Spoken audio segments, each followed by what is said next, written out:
The history of our story began long ago, far longer than any written word or forgotten legend. About 3 billion years ago, we were nothing more than drifting atoms in Earth's vast primordial soup. Fast forward through the slow dance of evolution, and around 6 million years ago, the first hominids emerged, the ancestors who would one day shape the world as we know it. This is not just history. It's the epic story of us, written across time itself. 1.9 million years ago, Homo erectus was the first species to leave Africa and colonize other parts of the world. They had larger brains than their primate ancestors. Around 400,000 years ago, the first evidence of the Neanderthals. Their bodies were adapted to the cold environments of Europe and Western Asia. Their distinctive facial features were some of the most human-like ever seen. Then came us, the only surviving species of the Homo genus. But how did Homo sapiens rise into a global dominance through the mechanism of civilization? We begin our story in the fertile lands of Mesopotamia in 400 BCE, nestled between the great Tigris and Euphrates rivers in the Sumerian city of Uruk. Instead of relying on hunting and gathering like our ancestors of the past, the citizens of Uruk were able to develop a way to harvest cereal grains, like wheat and barley. However, turning cereal grains into edible foods took a lot of work. In the beginning, they had to use an invention called a hand mill, which consisted of 2 stones. As the grains were crushed between the 2 stones, the flour was collected in a container and stored for future use. This was the start of something great. This complex, strenuous process was our modern world's first example of agriculture. We no longer depended on hunting animals or picking berries for our food. Rather than using human ingenuity, we can create our own food source. This allowed Uruk to prosper into a place with over 50,000 residents. However, this change did have a change on the human body. The average height of men drastically shrunk from 5 feet 9 inches to 5 feet 3 inches, and for women they shrunk on average from 5 feet 3 inches to 5 foot. Instead of being the super athletes we were of the past, we were smaller, less noticeable farmers. People also became landlocked, changing the very essence of what it means to be human. In the early 3000 BCE, according to legend, King Gilgamesh began his rule as the Sumerian king of his region. However, by the end of 3000 BCE, the Akkadians ousted the Sumerians. Sargon the Great took power and conquered all of Sumeria. While in the Indus Valley in modern-day Pakistan, a new civilization was growing. The Indus Valley Civilization, 3300 to 1300 BCE, was most notable for its highly advanced toilet system. The toilets were built with a seat and a chute that led to the underground drainage system. The sewage was then carried away from the homes through a network of covered drains, preventing disease spread. The waste was treated and disposed outside of city limits, helping to keep the cities clean and hygienic. While in Egypt, they were more consumed with building pyramids than basic human plumbing. This was because in ancient Egyptian religion, it was believed that when a pharaoh was to die in the physical world, his spirit would continue to live on in the afterlife, in which they would continue to rule in perpetuity, and where they would be worshipped by the living. Inside these pyramids, the pharaoh's body was carefully mummified, a process believed to preserve his physical form and help ensure his spirit's journey to the afterlife. The pyramid was also filled with offerings and treasures intended to provide the pharaoh with the resources he would need in the afterlife. Every pharaoh wanted to make sure they were immortal, they wanted to succeed in the afterlife, they wanted to be worshipped forever. That's why it was an utmost priority for Egyptian pharaohs to build pyramids for themselves when laid to rest. It started when Pharaoh Djoser 2667 to 2648 BCE built the Step Pyramid at Saqqara, followed by Snefer 2613 to 2589 BCE, who built several pyramids, such as the Bent Pyramid and the Red Pyramid. Then came the Khufu 2589 to 2566 BCE, who built the famous Great Pyramid of Giza in a labor-intensive 20-year process, one that the world still marvels at today. Khufu was then followed by pharaohs Khafre and Menkaure, who built the slightly smaller second and third pyramids of Giza, respectively. The first Chinese dynasty, while over in China, in the year 2100 BCE, the first Chinese dynasty was upon us. Like the people of Mesopotamia, the Chinese were ever reliant on agriculture, producing rice, wheat, and barley, among other crops. However, as legend has it, the Yellow River flooded. These massive floods would destroy all the crops, leading to massive famine and suffering. However, not all was to be lost because Yu the Great was on his way. Yu was so distraught by this problem that he would spend his days traveling up and down the Yellow River.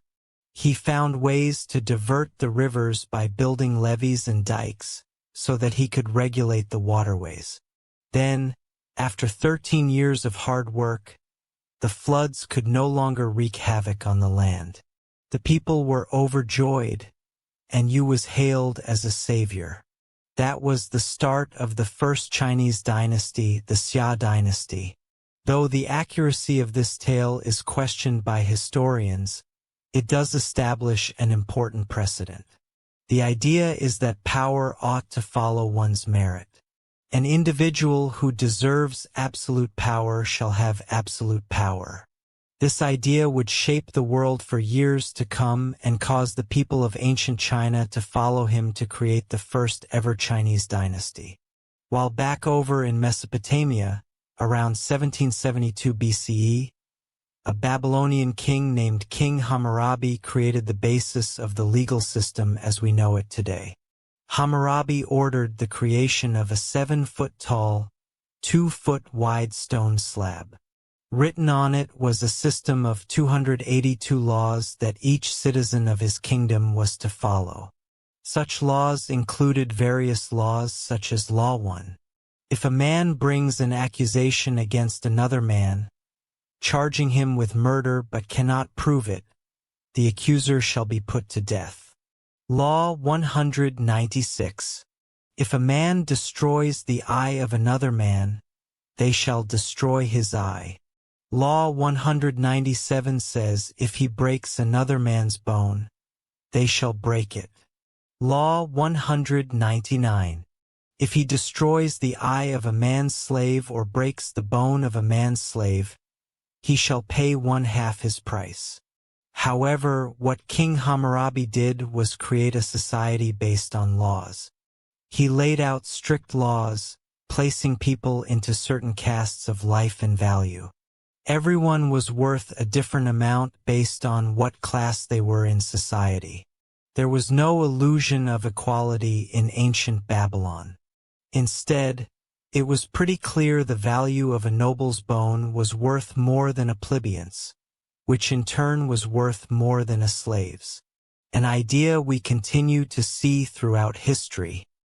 While in modern-day Turkey, a lesser-known civilization came to power, the Hittites' empire under the charismatic rule of the leader Labarnus. 1680 to 1650 BCE, he was a skilled ruler with a single vision in mind, uniting the Hittite city-states under a single rule. Labarnus led his army from city to city, conquering neighboring city-states and making alliances with their leaders.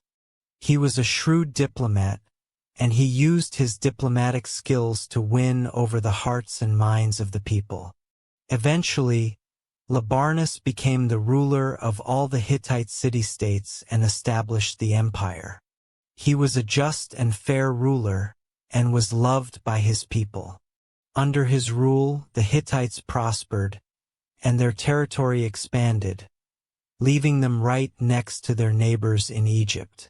While in modern-day Greece, a collection of city-states emerged on the European continent. Mycenaean Greece, 1600 BCE, 1100 BCE, was dominated by an elite warrior society and consisted of a network of palace-centered states that developed rigid hierarchical political, social, and economic systems. At the head of this society was the king. However, unlike a unified civilization, each city was on its own. A city-state is a city that, with its surrounding territory, forms an independent state. The development of city-states such as Troy, Mycenae, and Pylos start to grow. The first remnants of the Greek written language known as Linear B also started to emerge, the first record of any Indo-European Greek record we have today. While back in Egypt, they started to create a social pyramid of another type, the Egyptian social pyramid. Like the Great Pyramid of Giza, it is more prominent at the bottom and tinier at the top. At the bottom lays the peasants and the slaves. They were responsible for doing all the manual labor. They worked on the lands. They would spend the day in and day out farming, producing food for all of Egypt. Then, when the season to farm was over for the year, they would work on the pharaoh's massive building projects, literally building the pyramids. Slightly above the slaves came the artisans. They were the stonemasons, the plasters, and the sculptors who created the exuberant art the wealthy desired, and for Egypt is most known for today. Then came the merchants, who spent their days navigating the Nile, trading gold, papyrus, and linen to anyone who could afford it. They were well respected and able to make a healthy profit by selling. Then came the scribes. These masters of the world would go to specialized scribe schools just to master the language of ancient Egyptian hieroglyphics. In practical use, these scribes took account of the stores of food, various tax documents, and even the daily lives of the pharaoh. After the scribes came the soldiers. The soldiers were tasked with protecting the Egyptian empire.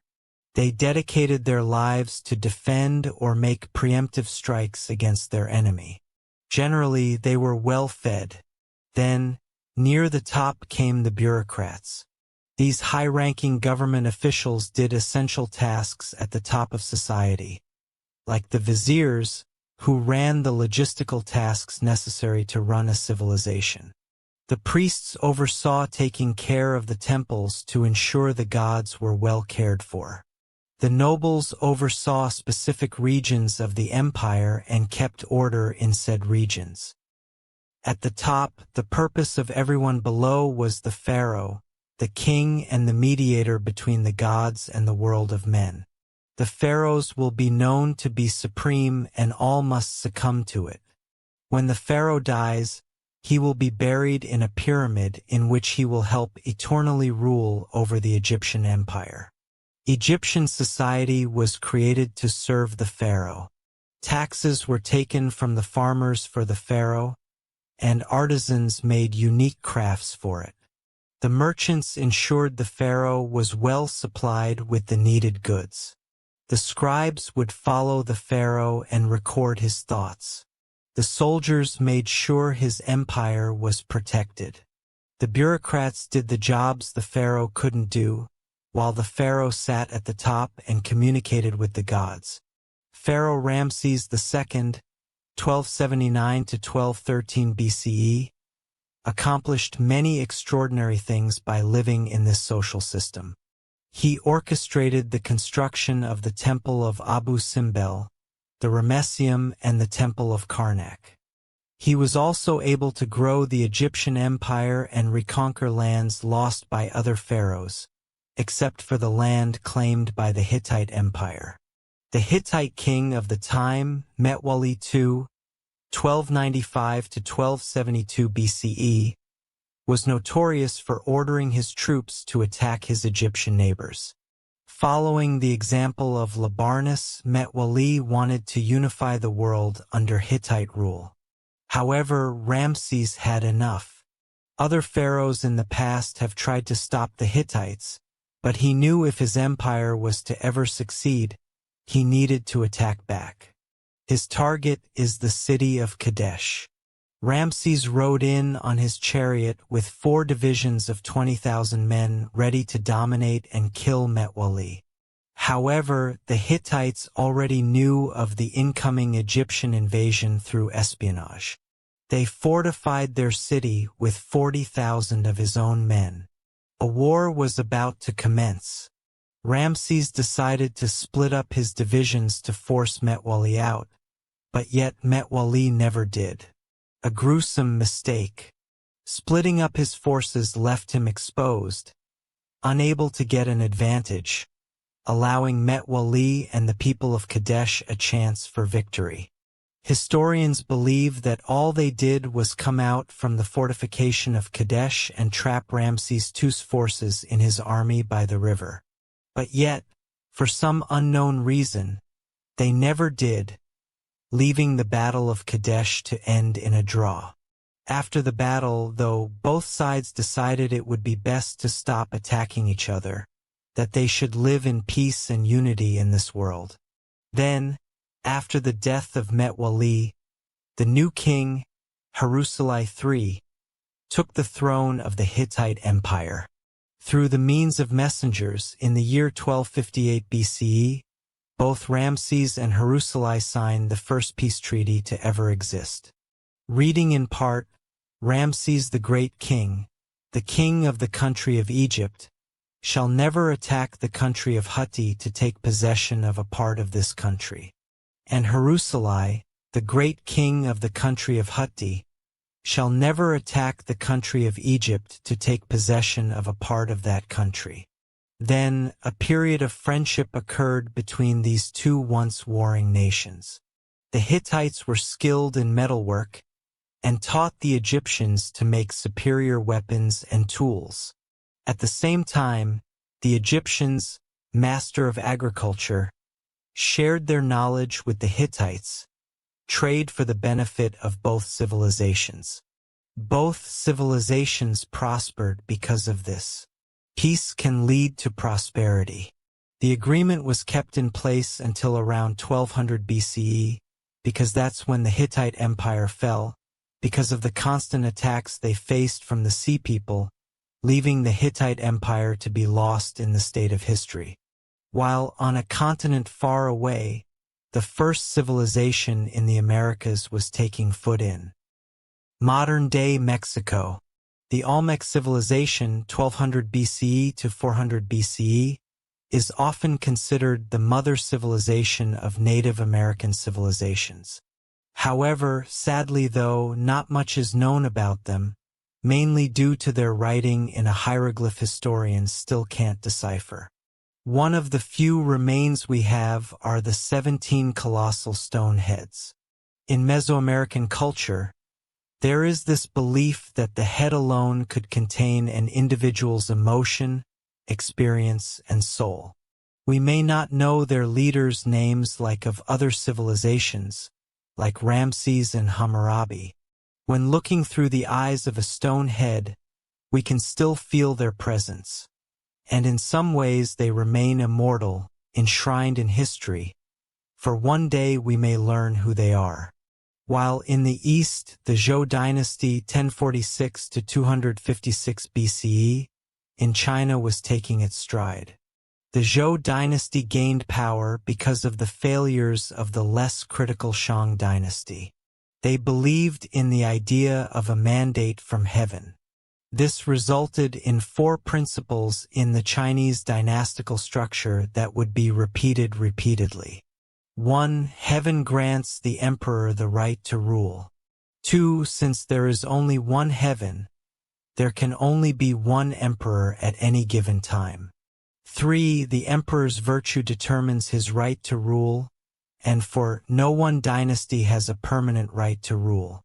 A ruler in dynasty could lose the mandate from heaven, and the heavens weren't always on the side of the rulers. Over time, it will fade into another dynasty. The heavens would send signs of droughts, famines, floods, and earthquakes across the land, signaling they'd lost the blessing from above. This is how the Shang dynasty fell, and the Zhou dynasty grew to prominence. The Zhou dynasty brought another style of government and the creation of feudalism. The system was straightforward, leading to another social pyramid. At the bottom lay the peasants, who were tied to the land and whose job was to produce crops for the empire. Then came the soldiers, whose job was to protect the lands from foreign invaders. Then the lords, who owned the land and taxed the peasants a portion of their crops, who in turn, the lord gave some of their crops to the king. The person in charge of the whole empire, the king, would then receive more crops and become very wealthy. All profits go to the king, and all work goes to the masses. Why would anyone just settle for a life of farming day in and day out? There are two reasons for this phenomenon. The first reason was due to necessity. It took many more people to feed an empire and a family back then. And the second reason being philosophy. Towards the end of the Zhou dynasty, the beginning of Eastern philosophy was created. Confucius created a philosophy system justly named Confucianism, which is focused on the importance of respect, loyalty, and responsibility in all relationships and life. A central concept of Confucianism is called Li, which can be translated as rituals, customs, or manners. Li refers to the formal and informal social conventions that guide societal behavior. It is seen as maintaining order and harmony in social relationships, while Laozi created another philosophy called Taoism. The word Tao means the way or the path, and Taoism teaches that individuals should seek to align themselves with the natural flow of the universe, rather than fighting against it. Live your life as peacefully with yourself as possible, and don't worry about external things outside your control. Just focus on your farming. One of the most famous contemporaries from Taoism is the idea of yin and yang, representing complementary and interdependent forces in nature, such as light and dark, hot and cold, or masculine and feminine. Taoism teaches that by balancing these opposing forces, individuals can achieve harmony and fulfillment. Confucianism and Taoism made life bearable for ancient Chinese farmers. But as time progressed, the city-states that occupied ancient Greece grew. Around 800 BCE, the Greek cities started to realize that the land they occupied was practically infertile. So to produce an essential staple of grain, they had to import it, hence why the Greek states had to colonize the world around them. The city-state Miletus, at its height, had over 90 colonies throughout Europe, producing food for the Greeks. At its height, the Greek had set up colonies from modern-day Marseille in France to Rostov-on-Don in Russia.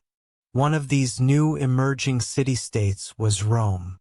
As legend has it, Romulus and Remus were twin brothers abandoned by their parents and placed into the river Tibet. As the basket floated across the river, a female wolf discovered the two orphans and nursed them back to health. When Romulus and Remus became adults, they decided to find a city where the wolf rescued them. However, this created turmoil as both brothers wanted the site to be named after themselves. As Romulus and Remus fought relentlessly, eventually Romulus came up with the final blow and killed Remus, creating Rome in 753 BC. While the Greek city-states might have been colonizing, Cyrus the Great was about to take over an empire. At the time, the Persians were subjugated to the rule of the Medes Empire. According to legend, after his grandson Cyrus was born, King Astyages of Medes had a vivid dream that his little grandson would one day stage a revolt against him. King Astyages knew what to do and ordered his chief advisor to kill the baby. But the chief advisor gave the baby off to a shepherd to be raised instead. However, troubles weren't over for Cyrus. When he was 10, King Astyages found Cyrus. King Astyages wanted to kill him because the dream was very clear: this man will revolt against you. Yet, against his better senses, Cyrus was allowed to live. King Astyages' biggest mistake. When Cyrus was a man, he gathered his army and revolted against his maternal grandfather. But as prophecy had it, Astyages surrendered in 550 BC. However, Cyrus wasn't done conquering. He conquered Babylon and became the supreme ruler of Mesopotamia and even the Indus Valley civilization. The world was in Cyrus' hand. Cyrus then took over the Greek colony of Ionia in Asia Minor, leading a great Persian empire. And then he died, leaving it all in the air for the next great Persian king, Darius the Great. While back in Greece, various city-states started to gain power, but two were at the forefront: Sparta and Athens. Sparta was a military powerhouse. The famous Spartans believed everything should focus on physical strength and war. When a new young Spartan was born, it would be slaughtered if it didn't look healthy. Boys were taken from their families at a young age and were trained to become soldiers. The brutal training included physical conditioning, weapons training, and harsh living conditions. The entire life of a Spartan was to win a war. Their society reflected with three main groups. The ruling class consisted of aristocrats who held political power, the free non-citizens, who were not allowed to participate in government but were still expected to serve in the military, and the Helots, a group of enslaved people that provided labor for the Spartan state. Life in Sparta was harsh, brutal, and militaristic.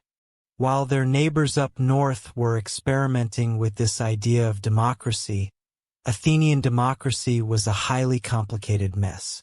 There were two branches, the Council of 500 and the Assembly. The Council of 500 was selected randomly by a process known as sortition. Athens itself was made up of 10 different tribes. Each tribe was responsible for providing 50 citizens to serve for 1 year in the Council of 500 via random selection. Each eligible citizen would be given a personalized token. Those tokens were inserted into a particular machine called a clariterion. This long-lost technology included tubes and balls which somehow selected 50 residents of each tribe to join the illustrious Council of 500. While in the Assembly, there was a system in place that said that every single citizen had a vote. Of course, to be a citizen, you had to be a male and not a slave, and either born in Athens or to Athenian parents. The Council of 500 would create the agenda for the main assembly to vote on because over 30,000 people could have a vote at any given time. It was total chaos. So, to quell this, the council would nominate 9 presidents the morning of the meeting, and it was their job to ensure all the rules and procedures were being followed. Since they were appointed right before the assembly met, they were almost impossible to bribe. Somehow, the assembly would loudly vote on whether a bill would pass. They would vote on matters like appointing generals, various laws, and other government bureaucracy. However, not everyone liked this Athenian democracy. The famous Greek philosopher Plato thought the idea was barbaric. In Book 6 of his seminal book, The Republic, Plato writes, "The true navigator must study the seasons of the year, the sky, the stars, the winds, and all the other subjects appropriate to his profession if he is really fit to control the ship. Think that it's quite impossible to acquire the professional skill needed for such control, and that there's no such thing as the art of navigation. How much could a randomly selected member of the Council of 500 really know? How much could he fully contribute to society? Should we allow a random member of society to have any power? Instead, Plato would advocate for the idea of a philosopher king, a man who studies wisdom, logic, and reasoning, a man who dedicates his life to understanding how to be just, a man who will become the navigator of wisdom. Plato would rather say, the society we have described can never grow into a reality or see the light of day, and there will be no end to the troubles of the states or indeed, my dear Glaucon, of humanity itself, till philosophers become rulers in this world, or till those we now call kings and rulers really and truly become philosophers, and political power and philosophy thus come into the same hands. There's just one issue with Plato's quote. Every leader thinks they're a philosopher king. Everyone thinks their thoughts are the best. Everyone thinks their ideas are the wisest. From Yu the Great in China, to Labarnus of the Hittite Empire, to Siddhartha Gautama of the Kingdom of Magadha in India. While not so far away, in the Indian kingdom of Magadha, a spoiled prince named Siddhartha Gautama, 500 BCE, lived in luxury inside a palace. Inside this palace, Siddhartha could have anything he wanted. All the jewels, all the wealth, all the finest goods thrust upon him. His world inside of the palace was a utopia on earth. There was no want, need, or desire, and it was perfect, until he went outside his palace compound, the only place he ever knew. As he took his first steps outside of his palace, what he saw struck a chord.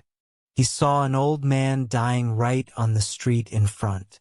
He realized that the human experience wasn't something that was perfect and sublime.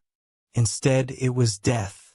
As Gilgamesh realized many years ago, this was an inevitable part of the human experience. Siddhartha left his life of luxury behind and began a quest for knowledge and enlightenment. He studied with spiritual teachers and meditated for many years, searching for answers to life's big questions. Finally, after 6 years of seeking, he sat down under a fig tree and meditated until he achieved enlightenment. Enlightenment is a state of inner peace in which one has transcended the limitations of the ego and is in touch with a universal consciousness or divine essence. It isn't a fixed and permanent thing, but rather an ongoing process of growth and development. But under that fig tree, Siddhartha became known as the Buddha or the Awakened One. He would spend the rest of his life traveling the countryside, becoming close to the Enlightenment. Darius was determined to follow in his father's footsteps and take over the world. After finalizing their rule over the city-state of Ionia, the Persians were on a quest to take over Greece. Darius and his 20,000 men came to the city of Marathon in the year 490 BCE, a city 26.2 miles away from Athens. The Athenians were vastly outnumbered, with only 10,000 men. As the Persians were trying to regroup, the powerful Greek hoplites crushed the weaker Persian foot soldiers by routing the wings before turning towards the center of the Persian line. The remnants of the Persian army fled to their ships and left the battle. Early historians believed the battlefield littered 6,400 Persian bodies, while the Athenians lost only 192. So the Persians retreated, and an Athenian messenger named Phidippides ran the 26.2 miles from Marathon to Athens, exclaiming with joy how the Athenians just beat the mighty Persian Empire. All of Athens went crazy with this fantastic news, hence leading the Phytopide's historic trek to be sketched into history as the world's first marathon. However, the Persians weren't done, even with Darius I dying of mysterious circumstances. His son, Xerxes I, took over the crown and wanted to complete his grandfather's legacy. In 480 BCE, Xerxes I wanted revenge, so he brought his enormous invasion force of over 100,000 soldiers and was dead set on conquering Greece.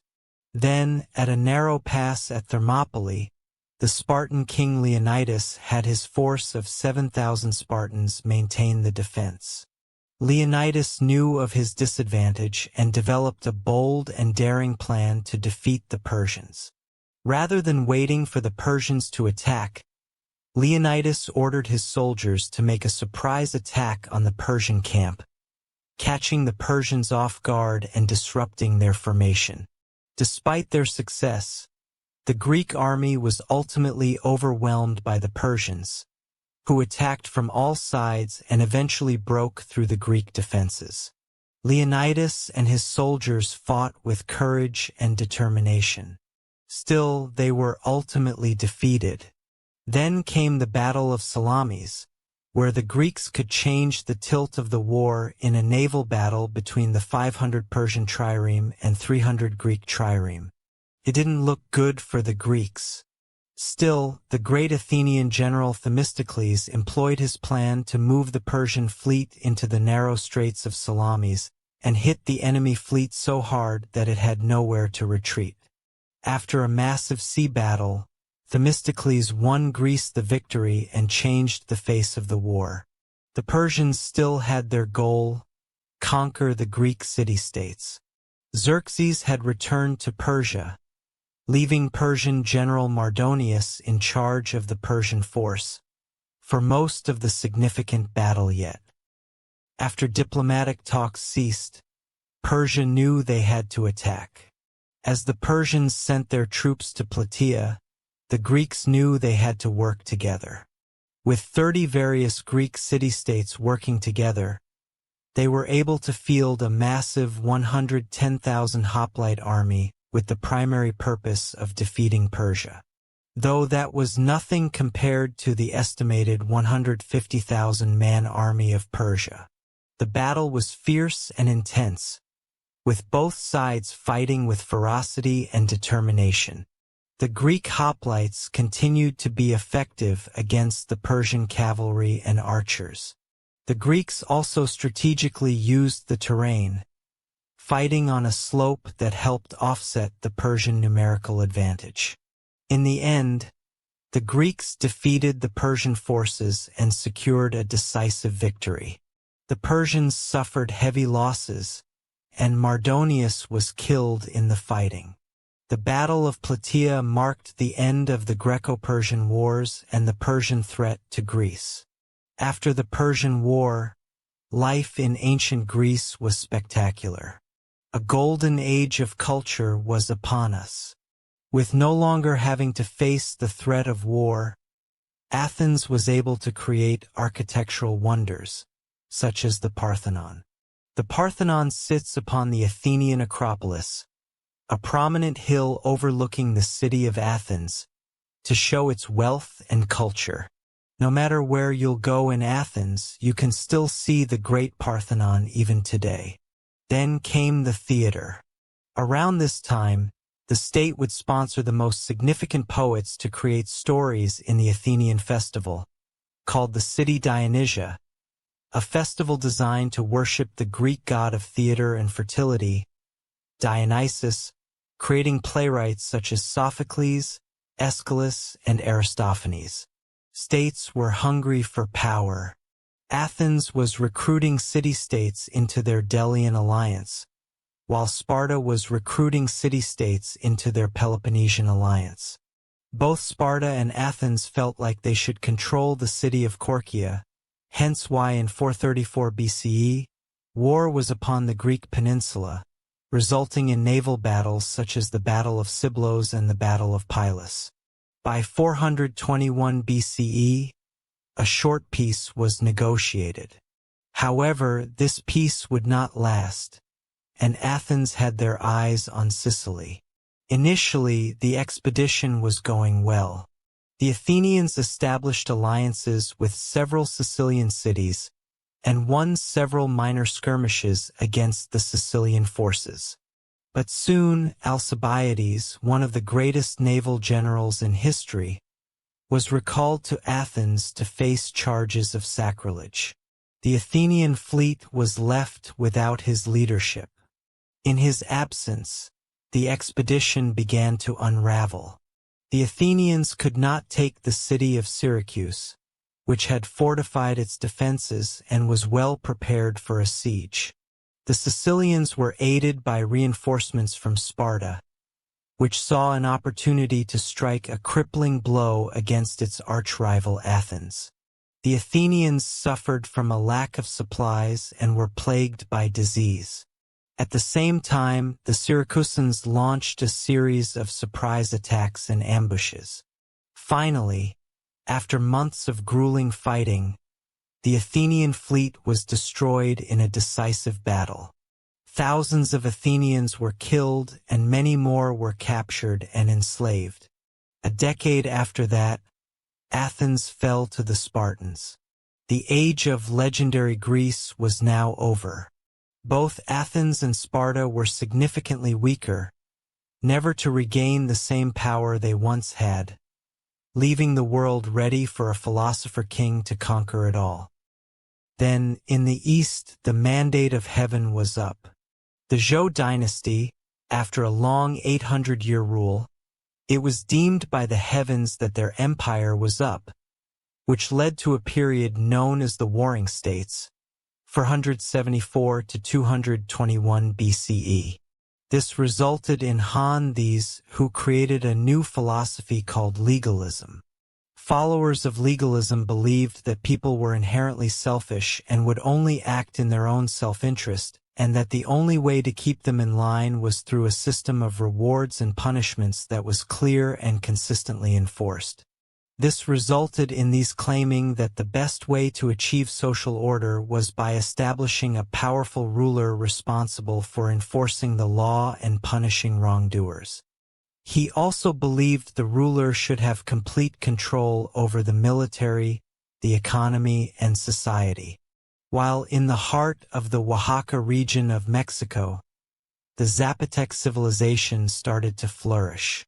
The capital city of Monte Alban was being built on a mountaintop overlooking the entire Oaxaca Valley. Perched on the mountaintop overlooking the Valley of Oaxaca, the city was home to a ruling elite who oversaw a hierarchical social structure that included middle-class artisans and lower-class farmers. The people of the Zapotec civilization were known for their innovative agricultural practices, including the cultivation of maize and other crops, which sustained their communities in times of drought and other environmental pressures. They also developed an early writing system, which used a combination of symbols and glyphs to represent words and ideas. They developed an advanced calendar system based on 260-day and 365-day solar cycles. In Greece, during the year 356 BCE, in the city of Pella in the kingdom of Macedon, the greatest commander in history was born.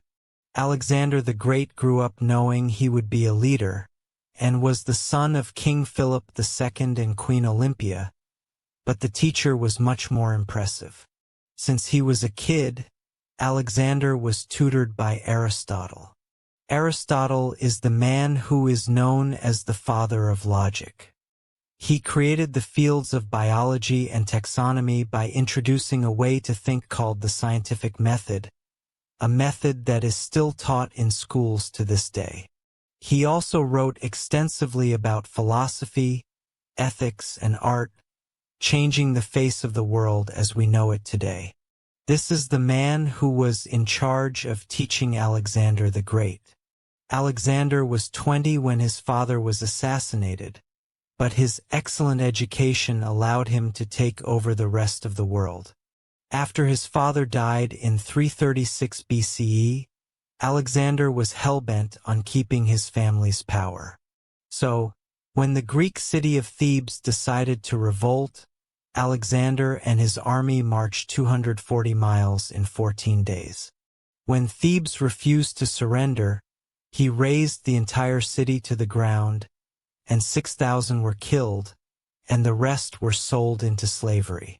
The rest of the Greek city-states recoiled in fear, allowing Alexander to do as he pleased, leaving for his new target to be Persia and the new Persian king, Darius III.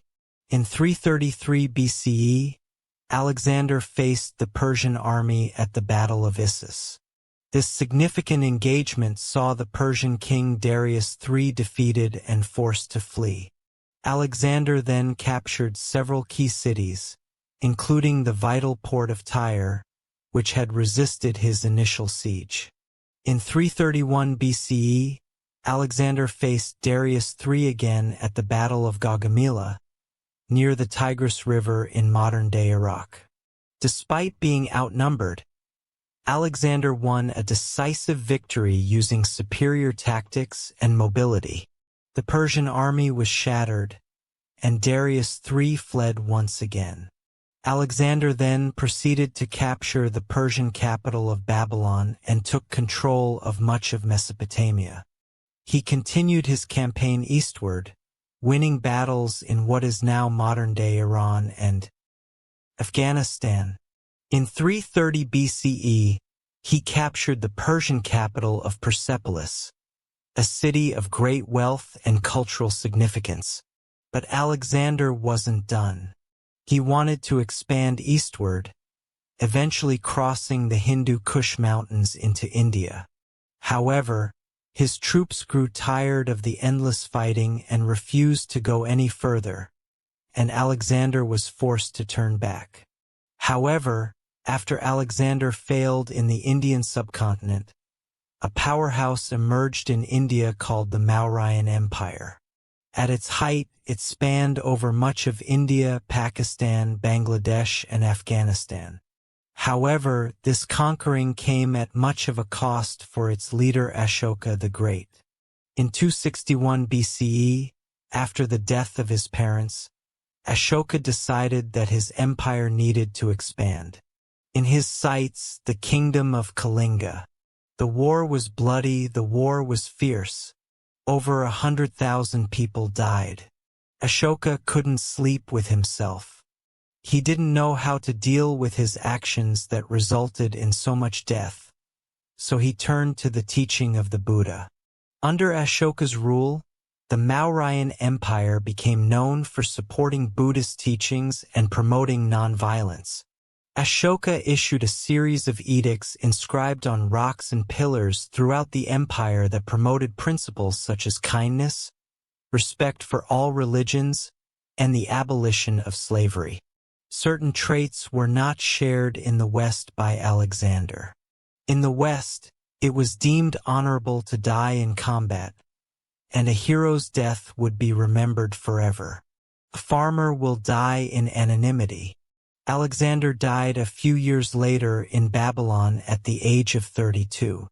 Throughout his expedition, Alexander was spreading Greek ideas founded by his once wise teacher, bringing the rise of Greek ideals across the land, starting the seeds of the Western cultures we see today. Once Alexander died, his empire just could not sustain itself. His generals feuded as to who should be the leader of this great empire. Everyone wanted power, yet in fighting, left to waste in oblivion. Eventually, in 323 BC, after senseless wars, the Greek generals divided the world into three major empires: the Ptolemies in Egypt, the Seleucids in the east, and the Antigonids in Greece. Ptolemies, one of Alexander's generals, led Egypt into a period of prosperity. Inspired by his former leader, Ptolemies built the Library of Alexandria, a hub for an intellectual scholarship. Intellectuals from all over will come to the library to exchange ideas and thoughts throughout the world, leaving us to have great philosophers like Plato and Aristotle to be the backbone of our culture. while the general Seleucid was given the keys to the city of Babylon. Babylon at this time was a cultural hub melting Greek, Persian, Indian, and Central Asian cultures. Seleucid, though, preferred Greek ideas and Greek language.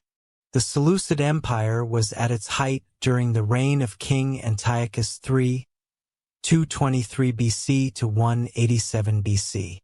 Under King Antiochus III, the Seleucids encompassed a vast territory from modern-day Turkey to modern-day Pakistan, one of the largest empires on record until the rise of the Romans. While the Antigonids did not have nearly as much success, by the time Antigonids I took power, the Greeks were just a shell of what they once were. The age of the Greeks was behind us. The Ptolemies, the Seleucids, and the Antigonids went astray from the Roman Empire. However, for Rome to rise, it had to face a powerful foe, Carthage. Both Rome and Carthage had a desire for the same city-state, Messina, on the island of Sicily. This would give either civilization a foothold to grab power in the Mediterranean. The First Punic War was upon us, and after 20 years of fighting in the year 241 BCE and the defeat of Carthage, the Treaty of Laetius was signed. The peace, though, was short-lived. In 218 BCE, the Second Punic Wars began when the Carthaginian general Hannibal invaded Italy with his army, including elephants, to conquer Rome. Hannibal won several early battles, including the Battle of Cannae in 216 BCE. Still, he was ultimately defeated by the Roman general Scipio Africanus at the Battle of Zama in 202 BCE. The war resulted in the complete defeat of Carthage, which was forced to cede its territories to Rome, and the end of the Carthaginian Empire. There was no doubt in the world anymore that it was time for the Romans to take charge in the West. While in the East, after the end of the Warring States period, Qin Shi Huang and the Qin dynasty were in absolute power. 221 BCE to 206 BCE, Qin was determined to turn diverse China into a unified Chinese empire. He divided the lands into 36 command areas supervised by a governor, military commander, and imperial inspector. It was expected that you followed the will of Qin or else you would face harsh penalties. The basic ideas of legalism in action, strong government, harsh laws, and inheriting knowing that humans were necessarily selfish. However, their mandate from heaven ran quite quickly. After Qin Shi Huang's death, China was in turmoil with another dynasty on foot. Liu Bang, leader from 206 to 195 BCE, after leading a revolt against the Qin, was declared emperor of the new Han dynasty. Instead of following the strict legalistic mindset of the Qin, Liu decided to set his empire as a Confucianist paradise. The ideals of moderation, virtue, and piety, as set through Confucianism, were marched throughout the empire, weaving the cocoon of a powerful dynasty. During the Han dynasty, the production of silk was ever increasing, and the idea of profits was in the minds of all. So in 138 BCE, Emperor Han Wu sent an imperial convoy to make contact with cultures of Central Asia and the Mediterranean.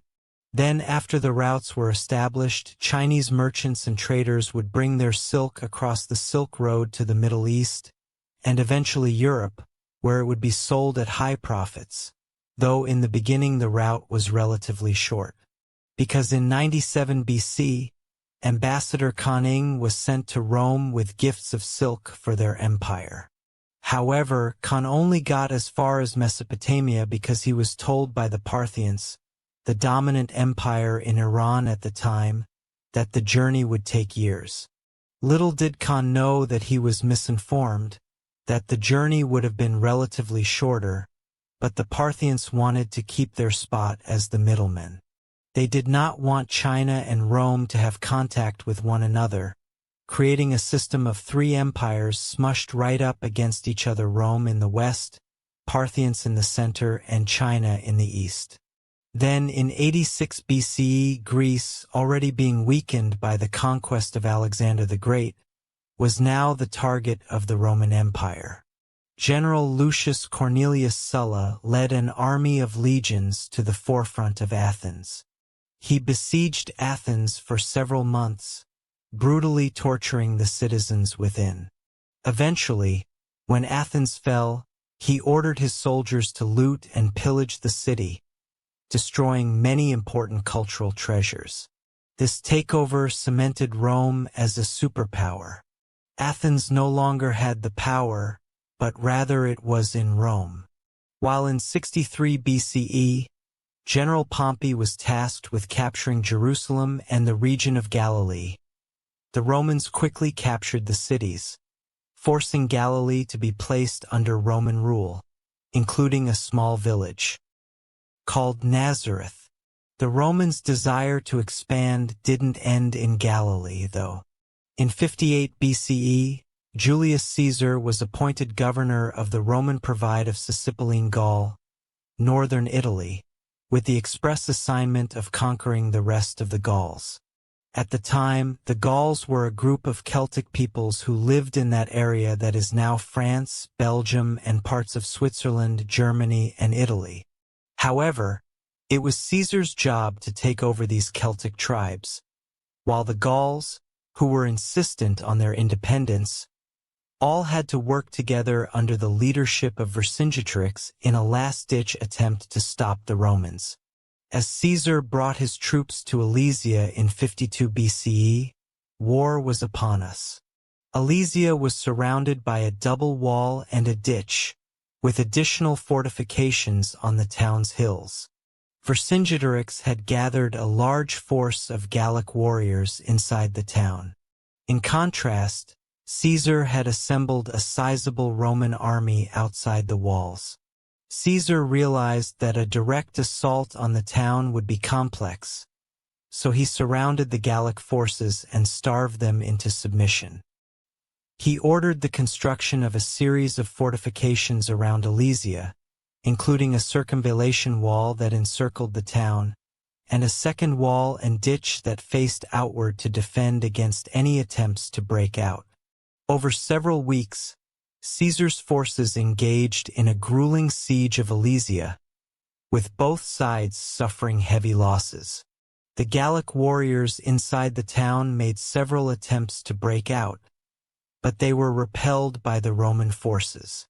The tide of the battle turned in favor of the Romans when a second Gallic army, led by Vercingetorix's ally Commius, attempted to relieve the siege. Caesar sent a detachment of his forces to intercept the Gallic reinforcements. After a fierce battle, the Roman soldiers emerged victorious. With his forces surrounded and facing starvation, Vercingetorix was forced to surrender. He emerged from Alesia and offered himself as a prisoner to Caesar, effectively ending the Gallic resistance to Roman rule. Throughout the next 2 years, Caesar crossed the Gallic Empire, conquering and implementing it into Rome. The Gauls were implemented into Rome, even gaining citizenship within the empire. However, the Senate was not happy with Caesar. Even though he had great success against the Gauls, the Roman Senate wanted him to stop. They did not like the popularity Caesar was gaining, nor the power he was controlling.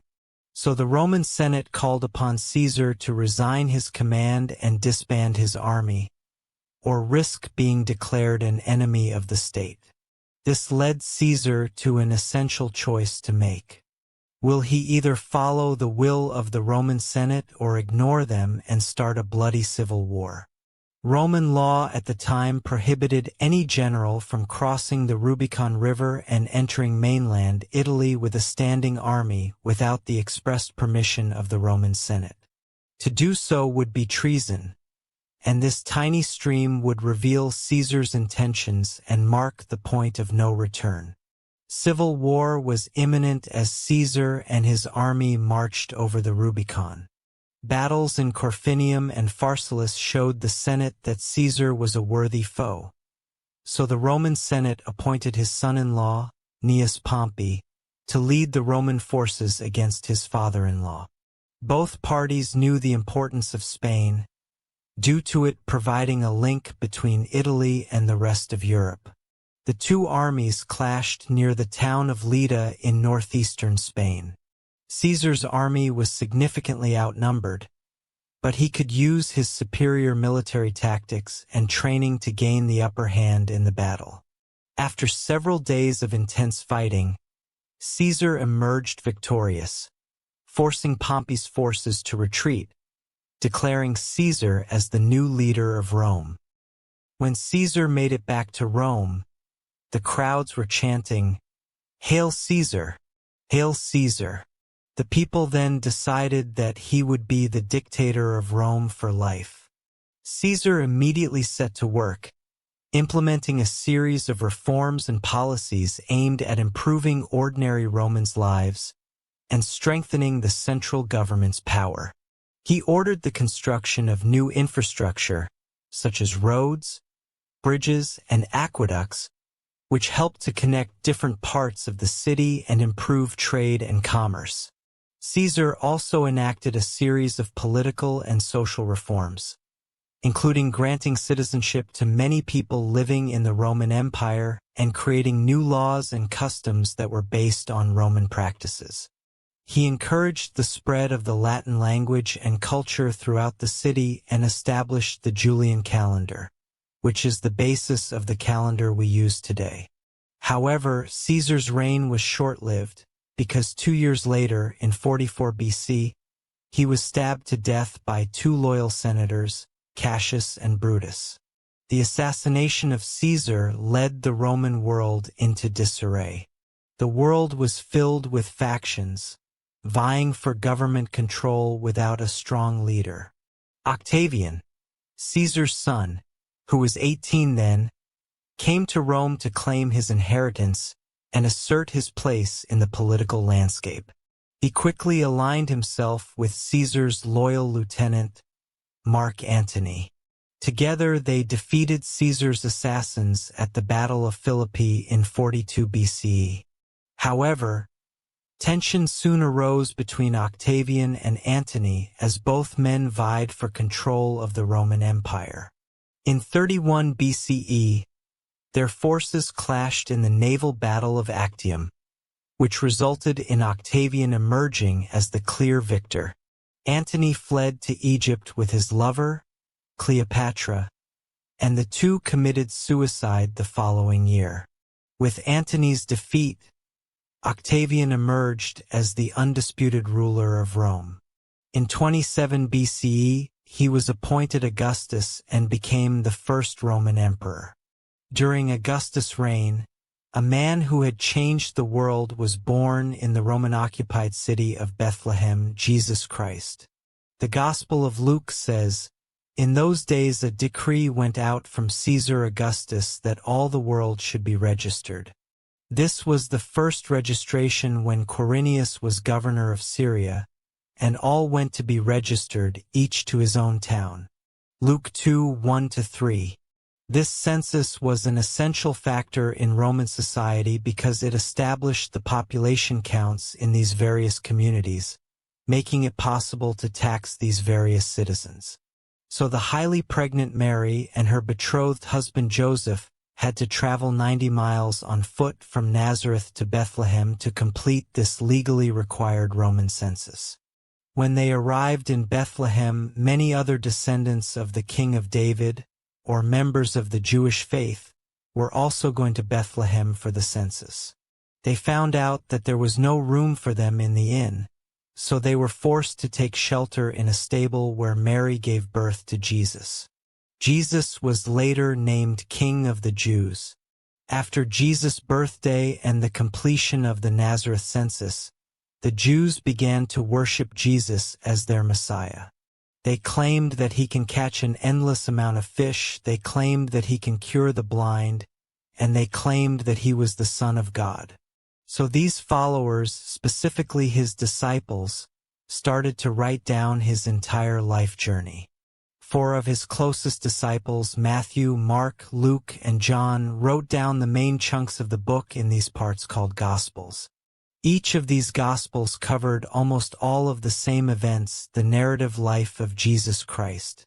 This narrative testimony of a child born in a stable changed the world forever. Even though many loved Jesus, some viewed him as a threat. Emperor Tiberius succeeded Augustus and reigned from 14 AD to 37 AD. Tiberius was notorious for his delators, a network of informants rewarded for spying and reporting on suspected traitors and criminals. Criminals reported on by the delators had to face a treason trial, often resulting in executions or forced suicides. His prefect of Judea at the time, Pontius Pilate, was no stranger to the harsh punishment of traitors. As Jesus was influencing more and more people, he became more of a political threat. So, following the guidelines of Emperor Tiberius, Pilate was given no practical political choice other than to execute Jesus on the cross. Roman law was evident then. One must follow the emperor's will or else they will perish.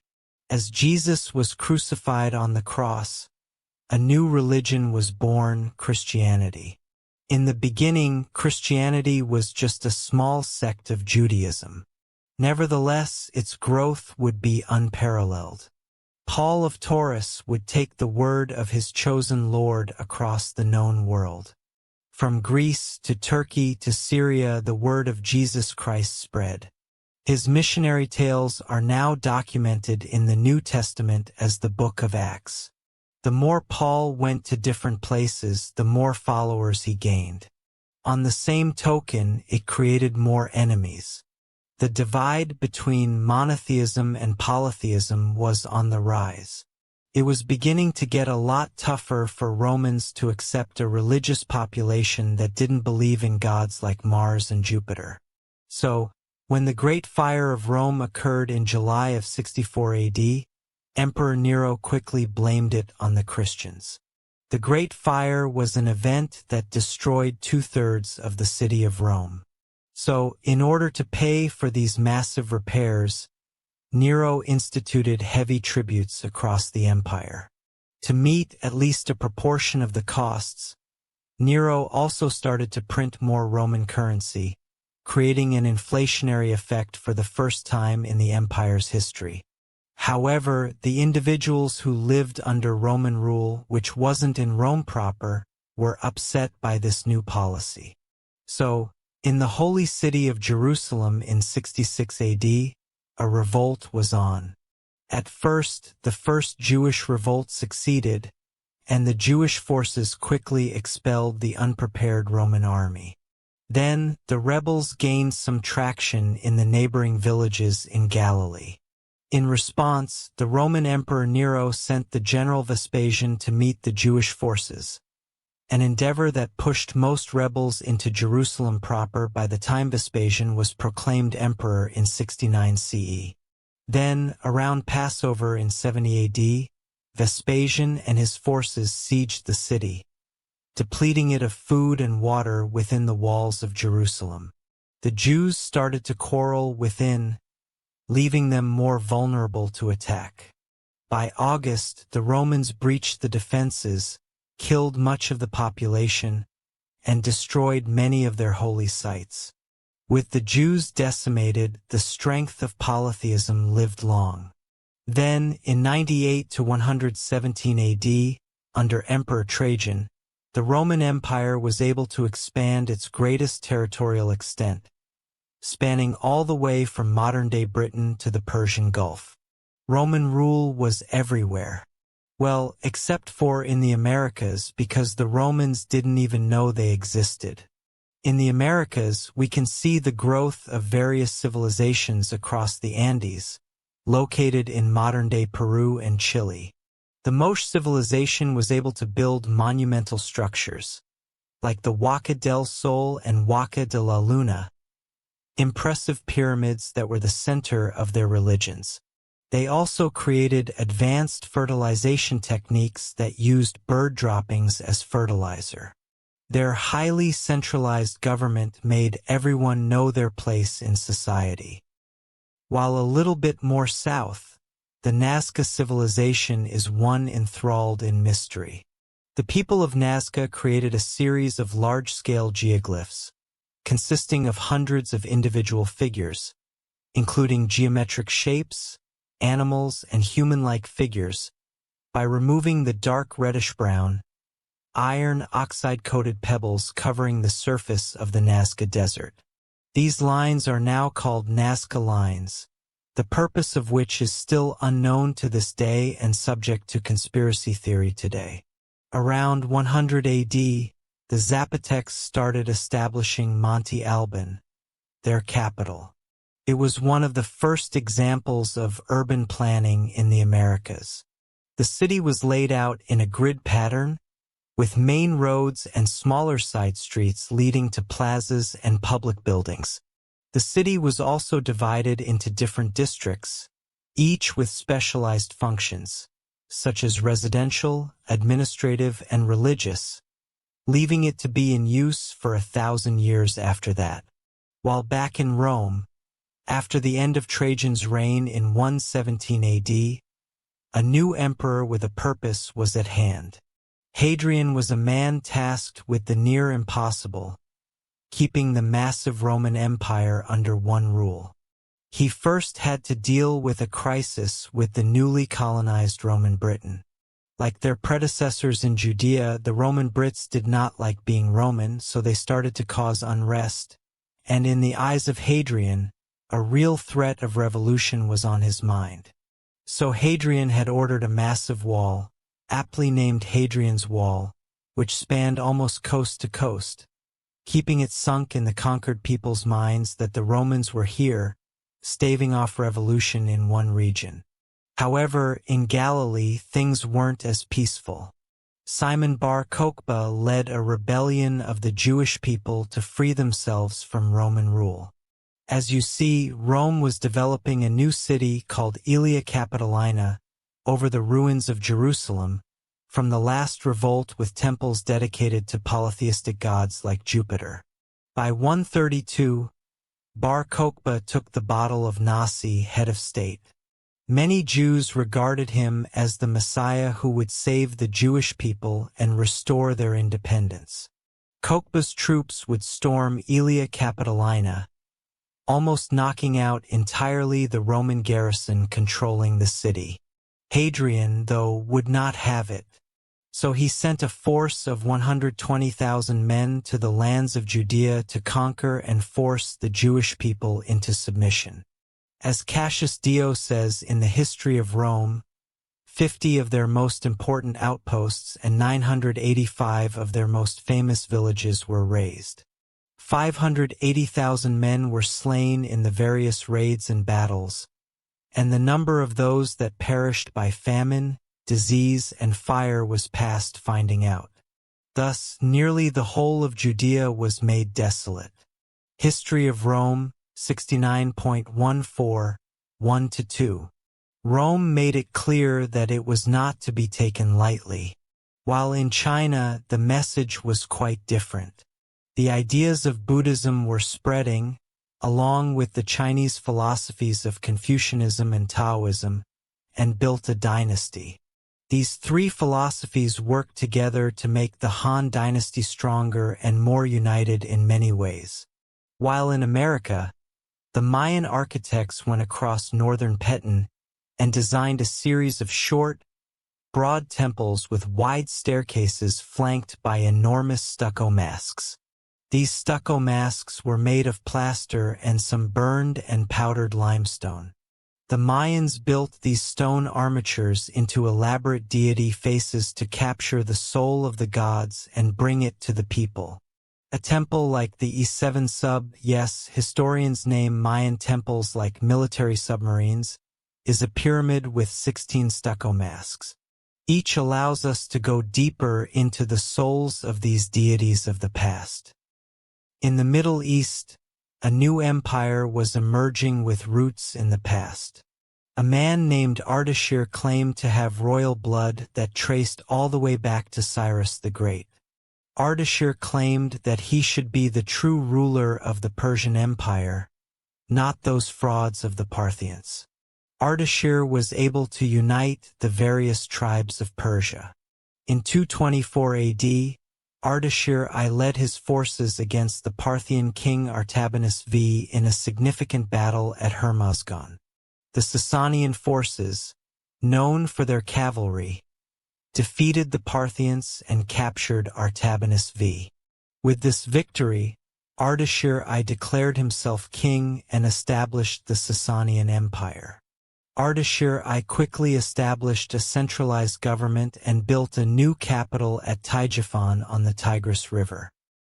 He re-established the Zoroastrian religion, which had been suppressed by the Parthians as the empire's official religion. He also built a powerful military machine with skilled cavalry and archers. He began to expand his territory by conquering neighboring regions. As the Parthians were on their way out, so were the Han. The Han dynasty's downfall was marked by political instability, economic problems, external threats, internal rebellions, and power struggles. The weakening of central authority allowed regional warlords to seize power, and the government's attempts to address economic issues were unsuccessful. External threats and rebellions weakened the dynasty even further. A warlord named Chao Pai declared himself emperor and established the Wei dynasty, officially ending the Han dynasty. While back in Rome, Emperor Diocletian 284–305 faced a problem. Rome was becoming too large and impossible to manage. So, Diocletian created the Tetrarchy and divided the region into 4, where each region was governed by a separate emperor. Within the Tetrarchy, there were 2 types of emperors, Augustus and Caesars. Diocletian chose Maximian to be his equal to Augustus. In contrast, Galerius and Constantius were appointed to be Caesars. However, this system created uncontrolled chaos and anarchy. Each emperor had desires for power and ambition, and it all came to a head in 305, when power shifted. Both Diocletian and Maximian retired, and in 306, Constantius died. 3 out of the 4 original leaders were left out of the system, leading to a power vacuum to come. Emperor Constantine the Great was appointed by his father's army unilaterally as an Augustus and a Caesar at the same time to replace his father. At the same time, Maximian's son Maxentius felt as though he should have been appointed Caesar instead of Valerius Severus. So, in 307, Maxentius sent his army and forced Valerius Severus to surrender. Come 308, Galerius appointed Licinius to replace him. So, on the west side of Rome, 2 emperors wanted to rule. Constantine ruled over Gaul and Britain, and Maxentius ruled Italy and North Africa. Maxentius had a difficult time consolidating his power, and he faced increasing resistance from the people of Rome. To try and secure his hold on power, Maxentius ordered the construction of a new bridge across the Tiber River near Rome, known as the Milvian Bridge. Constantine saw Maxentius as a threat to his power, so he decided to march on Rome to confront him.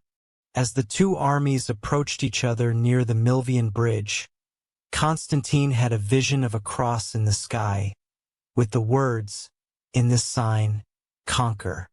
Some accounts suggest that this vision may have been a dream or a hallucination, while others suggest that it may have been a sign from God. Regardless of the nature of the vision, Constantine took it as a sign that he would be victorious in battle if he fought under the sign of the Christian cross.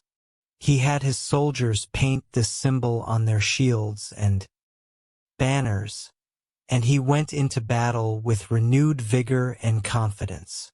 The battle was fierce and brutal, with both sides suffering heavy losses. Maxentius had a larger army, but his troops were spread out and disorganized.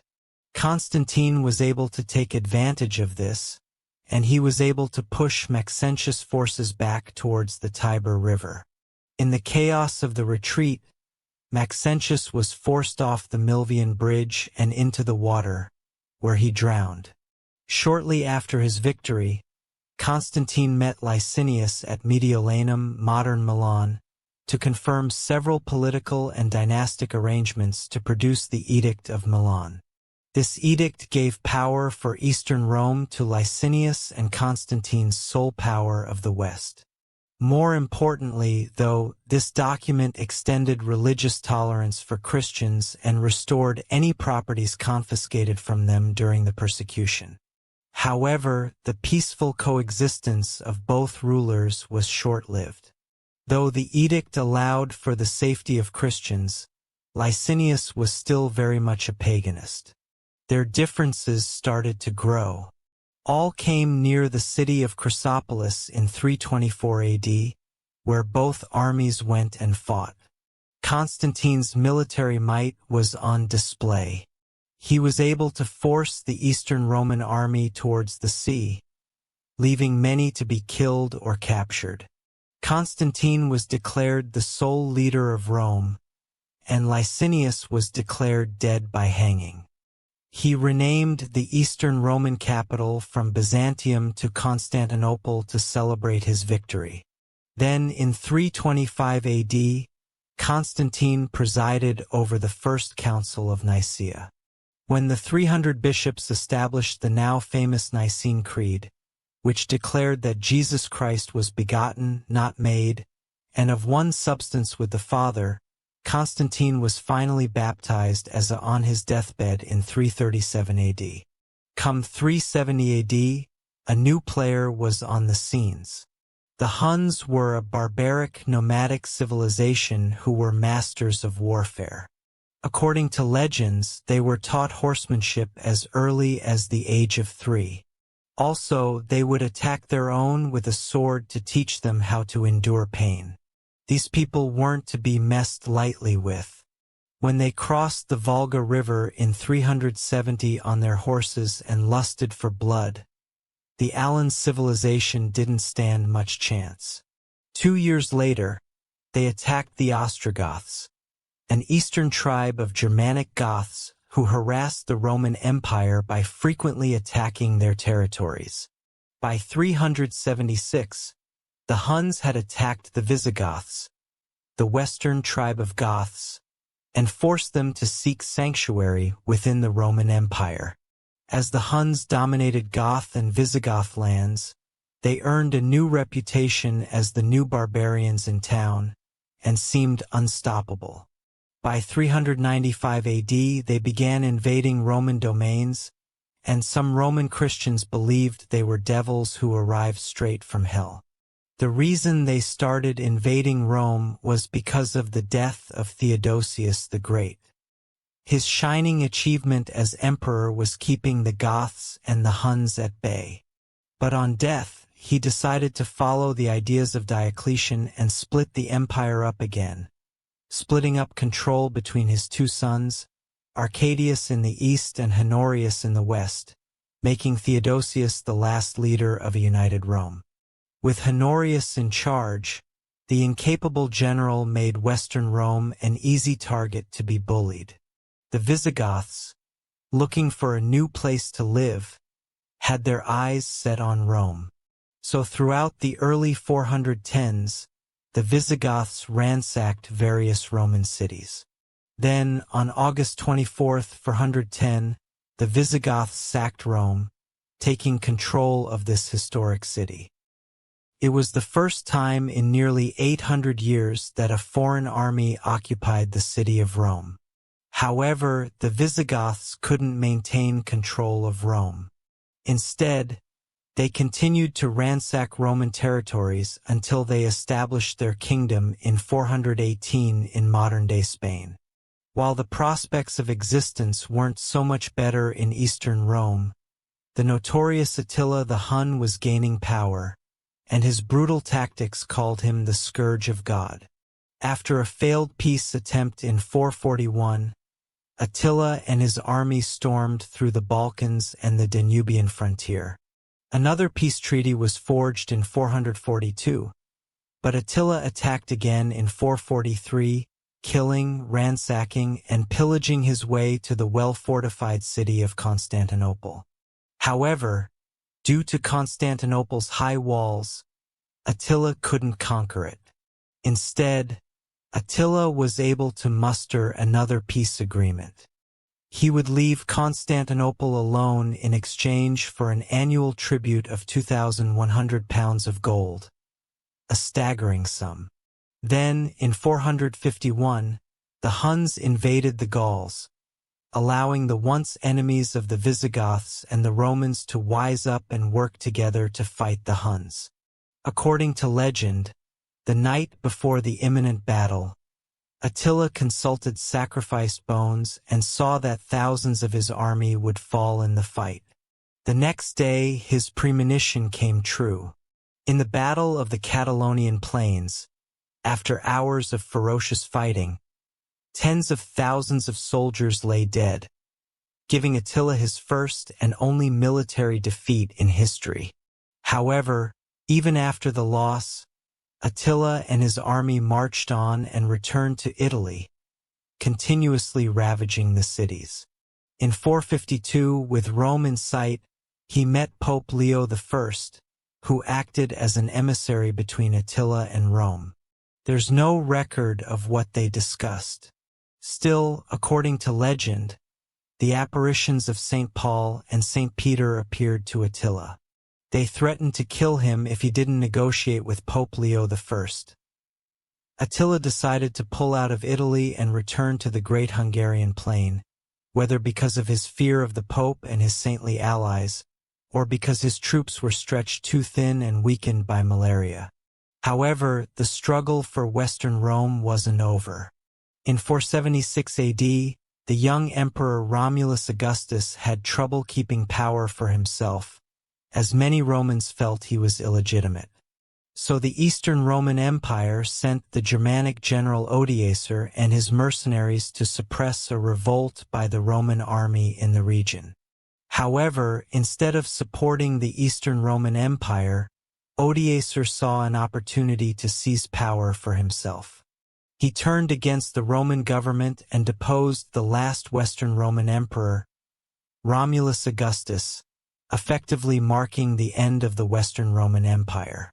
As the steps of his victory, Odoacer was declared the King of Italy.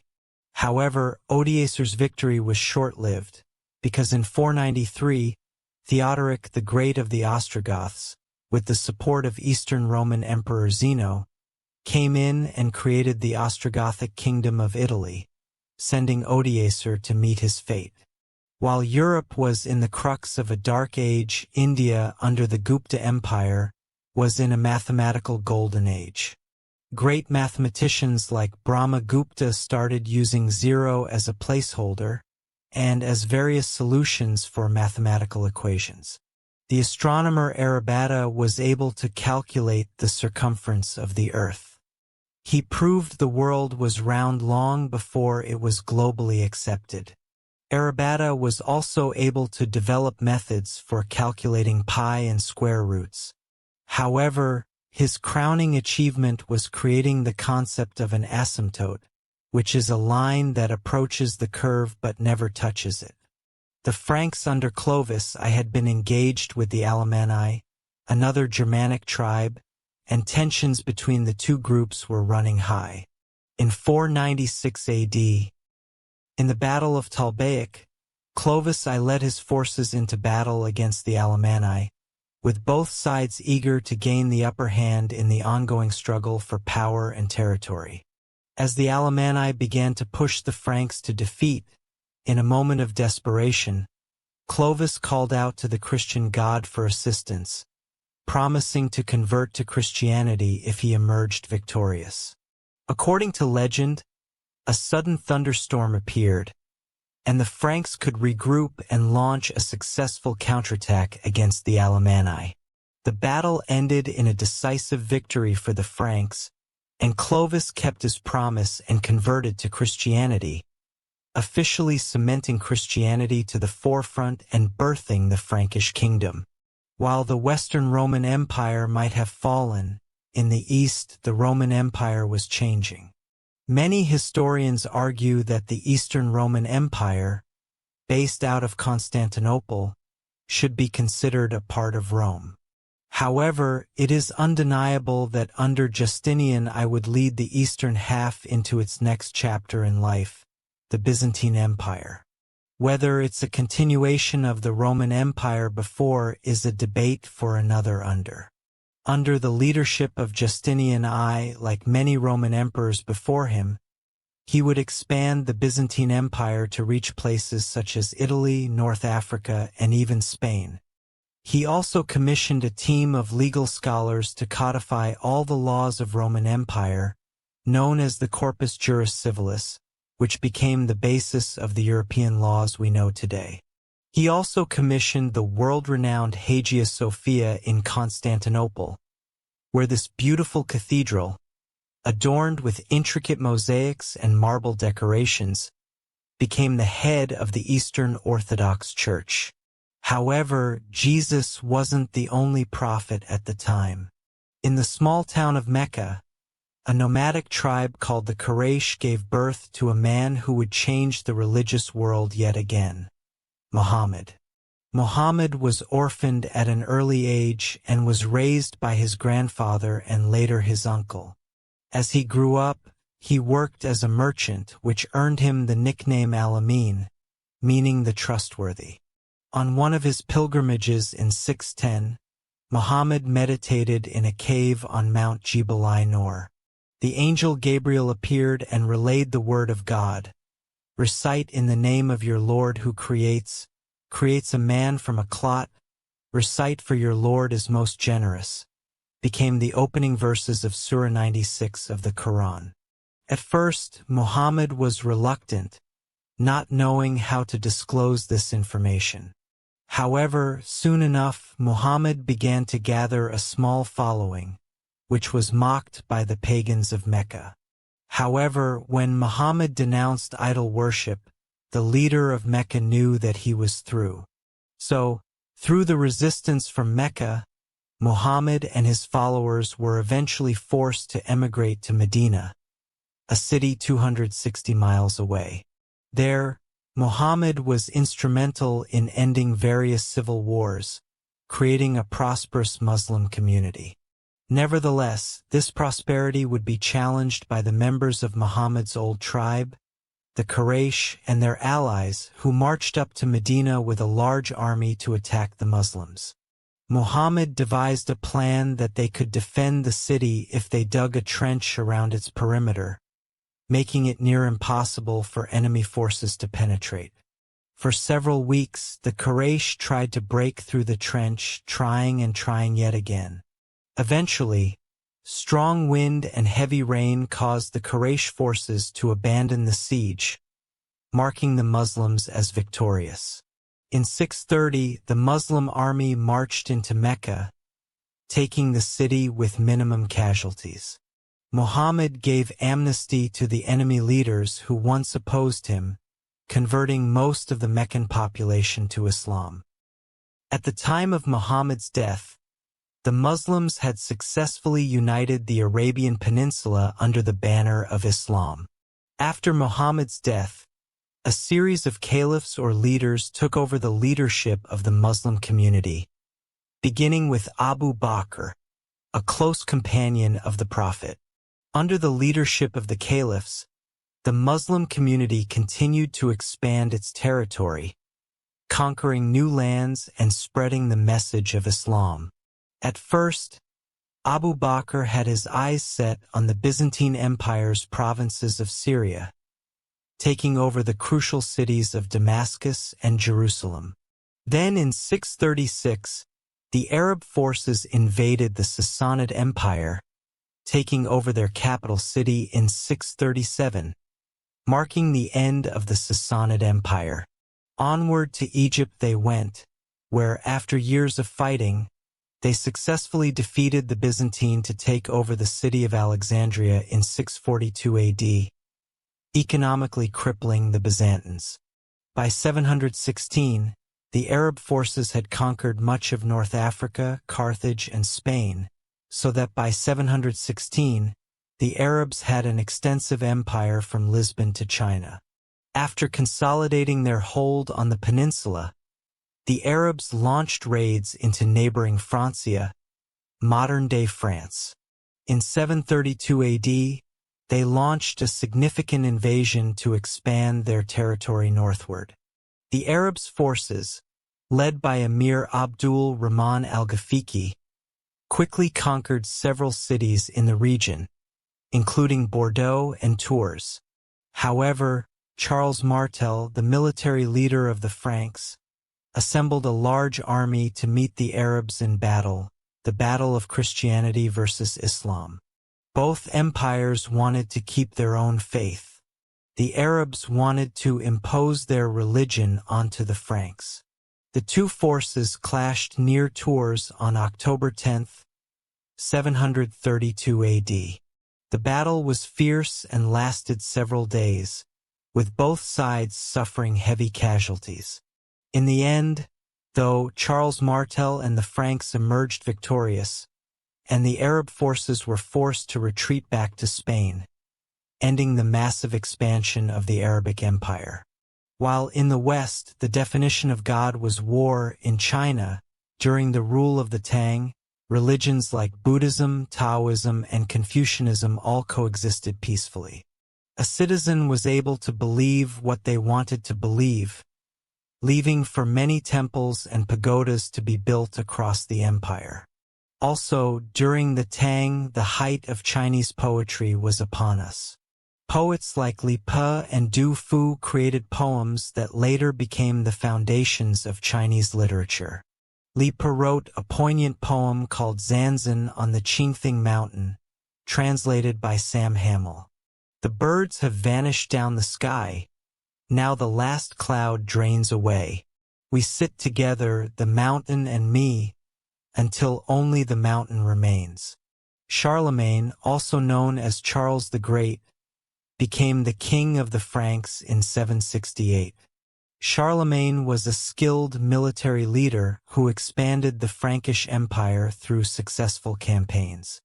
He conquered much of Western Europe, including modern-day France, Germany, Italy, and Spain. Charlemagne was also a devout Christian and worked to spread Christianity throughout his empire. In 785, Harun was declared caliph instead of focusing on conquering like his brethren. He instead focused on the scientific growth in the new capital city of Baghdad. Harun al-Rashid wanted to create the House of Wisdom, a library and research center that attracted scholars from around the world. These scholars would come to the House of Wisdom with the desire to learn. They've translated the works of the past, as well as developing the science of algebra, chemistry, sociology, and the concept of infinity. While the Vikings had a different idea of progress. The Vikings were a group of uncivilized pagans from modern-day Scandinavia who wanted to gain material wealth. So June 8, 793 AD marked the beginning of the Viking Age in Europe. Lindisfarne was a small, isolated island off the northeast coast of England that was home to a famous monastery and considered one of Europe's most important centers of learning.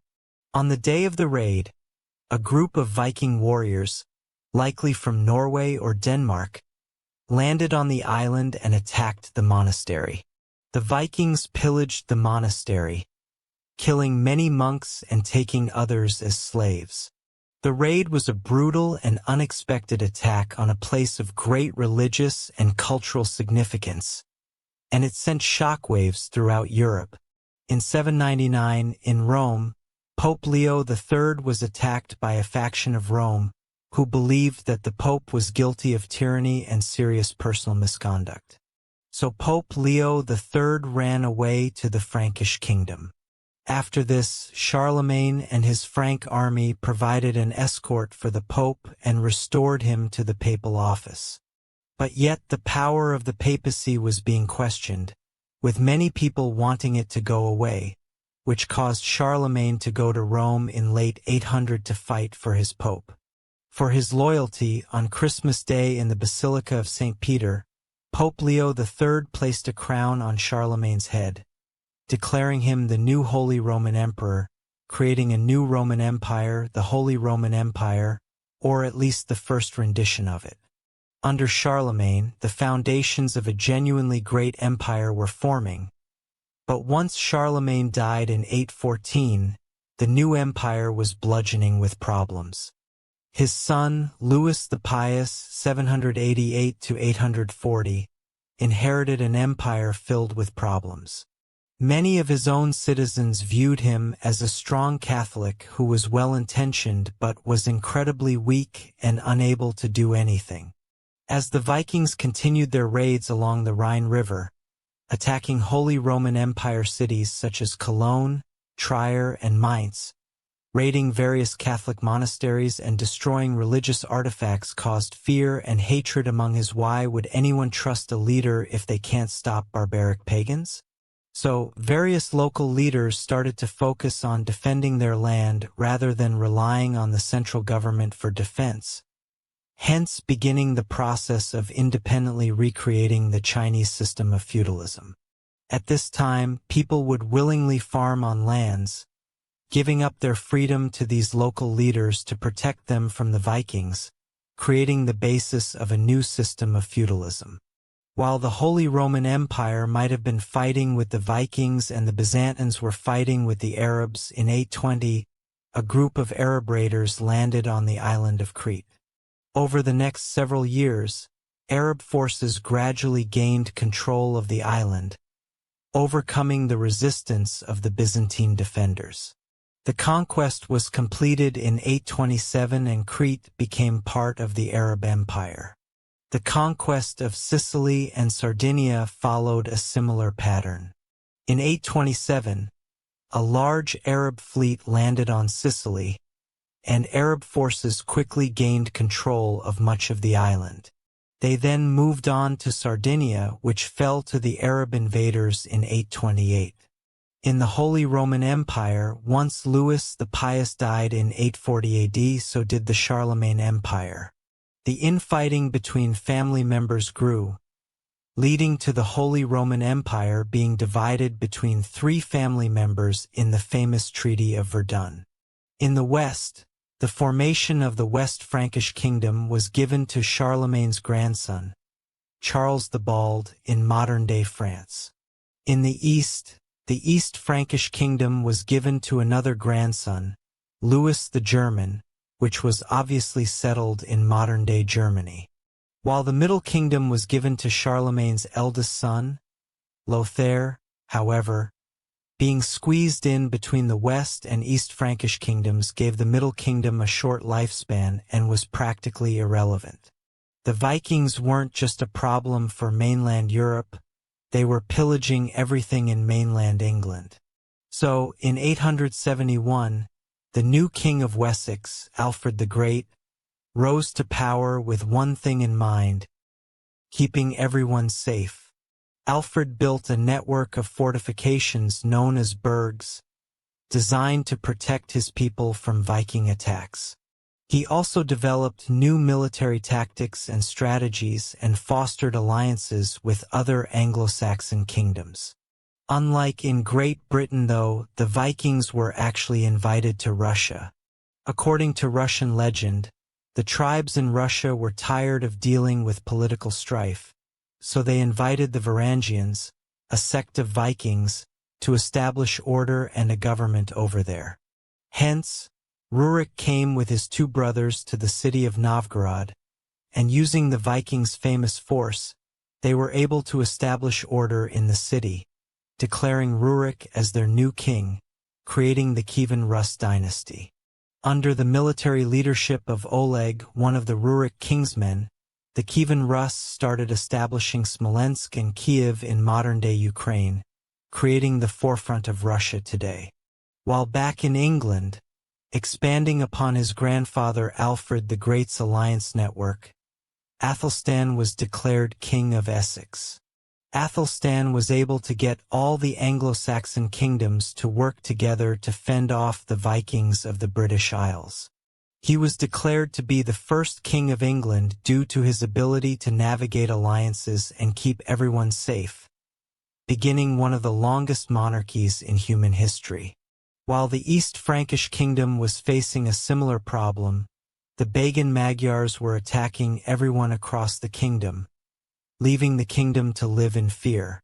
However, King Otto of the East Frankish Empire was able to defeat the pesky Magyars at the Battle of Lechfeld in 955.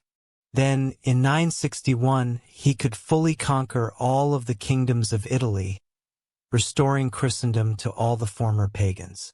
So in 962, Otto I was coronated to Pope John XII in Rome to be the new Holy Roman Emperor.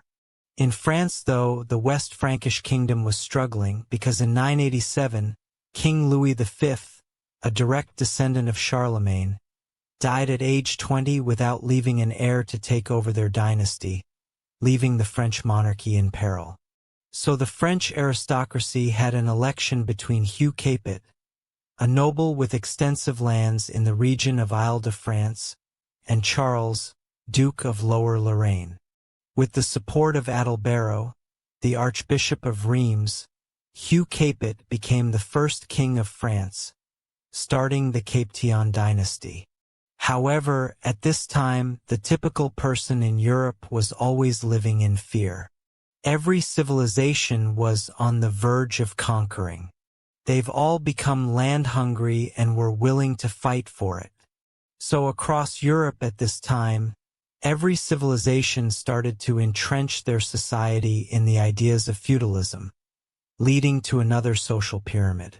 At the bottom lay the serfs. Their job was to farm the land and ensure everyone was fed. Then came the knight, who provided protection for the people. Then came the nobles, who ruled over a specific territory, owning the land. Then came the kings, as previously mentioned, who gave lands to the nobles. But all the way at the top was the Pope, because the Pope could speak directly to God and had God-given ownership of all the lands. In the early 11th century, Leif Erikson was sent on a voyage to discover lands west of Greenland. If you look at a map, west of Greenland is the Americas. So Leif and his crew ventured to this new mystical land called Vinland, in modern-day Newfoundland, Canada. Leif and his crew spent the winter in Vinland, establishing a small settlement and trading with the local indigenous people. They also explored the surrounding area, which they found rich in natural resources, including timber, fish, and game. Leif and his crew returned to Greenland in the spring, where they were greeted as heroes for discovering new lands. Little did Leif know that he discovered a new continent for his European people.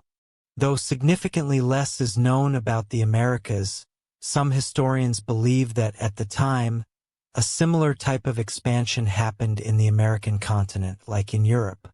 Sadly, we just don't have the historical records from this unique period. We know that the Mayans down in South America were building the impressive cities of Tikal, Palenque, and Chichen Itza, having a population of anywhere between 2 and 10 million. We also know that there were various tribes across the north, including the Cherokee, the Navajo, and the Inuits. The Inuits are most likely to have interacted with Leif's fleet. While back in Europe, in the holy city of Jerusalem laid the very famous church, the Church of the Holy Sepulchre. According to Christian belief, this church was built on the day Jesus was crucified and resurrected. However, in 1009 AD, Arab Caliph al-Hakim ordered the destruction of this sacred holy site. All of the sacred sites were destroyed, leaving them completely annihilated. When the news reached Europe, Christians were horrified. Pope Sergius IV sent a circular letter to all churches, calling for a holy fight in the Middle East and the expulsion of Muslims from the Holy Land. But yet the Arabs of the Abbasid Caliphate would actually be expelled by another before Jerusalem. The Seljuk Turks, a Central Asian Turkic people of the Muslim faith, were beginning to grow their empire. In 1055, they took over the Abbasid capital city of Baghdad. The Seljuk Turks initially respected the caliph, but the Seljuks took over the city over time. In 1076, they captured Medina, followed the next year by the capturing of Mecca, the holiest city in Islam. Due to this, the Muslim world wasn't ready for Pope Urban II, at the Council of Clermont in 1095, to call upon all Christians to take up arms and liberate the Holy Land from Muslim rule. The Pope promised spiritual rewards and forgiveness of sins to those who joined the crusade, and many knights, nobles, and peasants were inspired to take up the cause.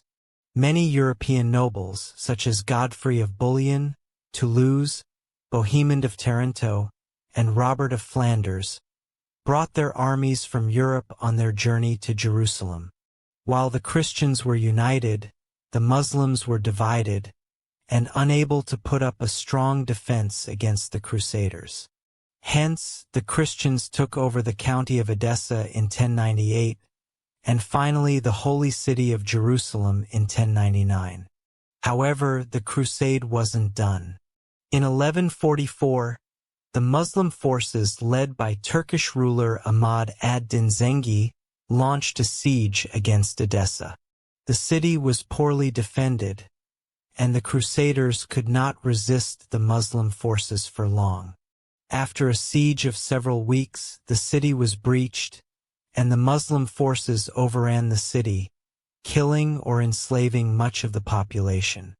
But the Christians weren't happy with that, so in 1147, the massive armies of Europe came back with attempts to free Edessa. The Crusaders faced significant logistical challenges, including shortages of food and supplies. They were also plagued by infighting and political rivalries, which caused the campaign to be in ruin after the disastrous loss of the Battle of Anab in 1149, which resulted in the capture of King Louis VII and the loss of much of the Crusader army. While the Christians and Muslims were fighting, the Hindus in the Khmer Empire, under King Suryavarman II, built a fantastic temple for the Hindu god Vishnu, called the Angkor Wat. Vishnu is an important god in Hinduism, known as the preserver and protector of the universe. He has 10 incarnations or avatars, and is often depicted as having blue skin and fur objects. As you approach Angkor Wat, you are greeted by a massive moat and a grand entrance gate adorned with intricate carvings of mythological creatures and deities. The main temple rises like a towering mountain, with intricate carvings and reliefs that tell the stories of Hindu mythology and the history of the Khmer Empire. The temple's galleries are lined with stunning bas-reliefs depicting scenes of battles, ceremonies, and daily life in ancient Cambodia. At the heart of the complex is the central sanctuary, a massive pyramid-like structure surrounded by smaller temples and courtyards. The sanctuary is considered the most sacred part of the temple, adorned with intricately carved statues and images of Hindu gods and goddesses. It was an incredible feat of human ingenuity. But yet, in 1187, the Muslim commander from Egypt, Saladin, became fed up with the Christian rule of Jerusalem. So he declared a holy war across the Muslim world in order to reconquer Jerusalem from the Christians. The battle occurred on a scorching hot day in the hills near the Sea of Galilee. Saladin's forces numbered around 20,000. The Crusaders had a much smaller force of around 12,000 knights, soldiers, and civilians under the aptly named King Guy.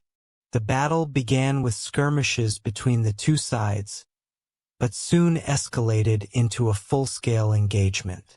Saladin's forces could use their superior cavalry to encircle the Crusaders, who could not break through the Muslim lines. The heat and thirst soon took a toll on the Crusaders, who were weakened and disoriented. The Muslim forces took advantage of the situation. They launched a fierce attack, breaking through the Crusader lines and capturing many knights. King Guy and a small group of knights were able to escape the battlefield. Still, the majority of the Crusader army was destroyed. The loss of the battle was a severe blow to the Christian forces in the region, and it paved the way for Saladin's conquest of Jerusalem. But the Christians weren't going to allow that, so guess what happened? Another crusade. This time, the three most powerful monarchs at the time, Emperor Frederick I of the Holy Roman Empire, King Richard I of England, and King Philip II of France, sent their best armies to reconquer the holy city of Jerusalem. However, all the force in the world couldn't retake Jerusalem from the grips of Saladin, leaving the Third Crusade to be a failure.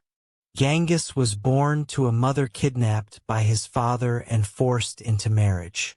Legend holds that he came into this world clutching a blood clot in his right hand.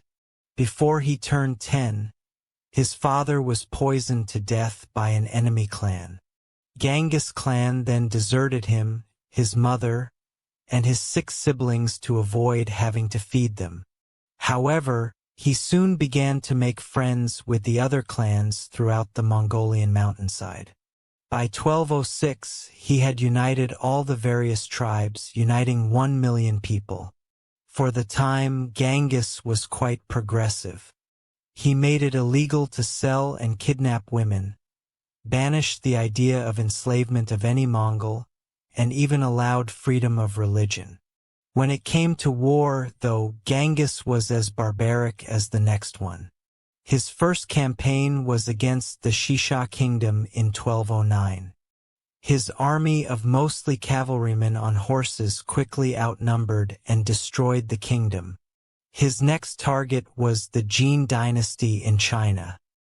From 1211 to 1214, the outnumbered Mongols ravaged the countryside, causing food shortages resulting in the Jin army killing tens of thousands of their own peasants just so their elites could live.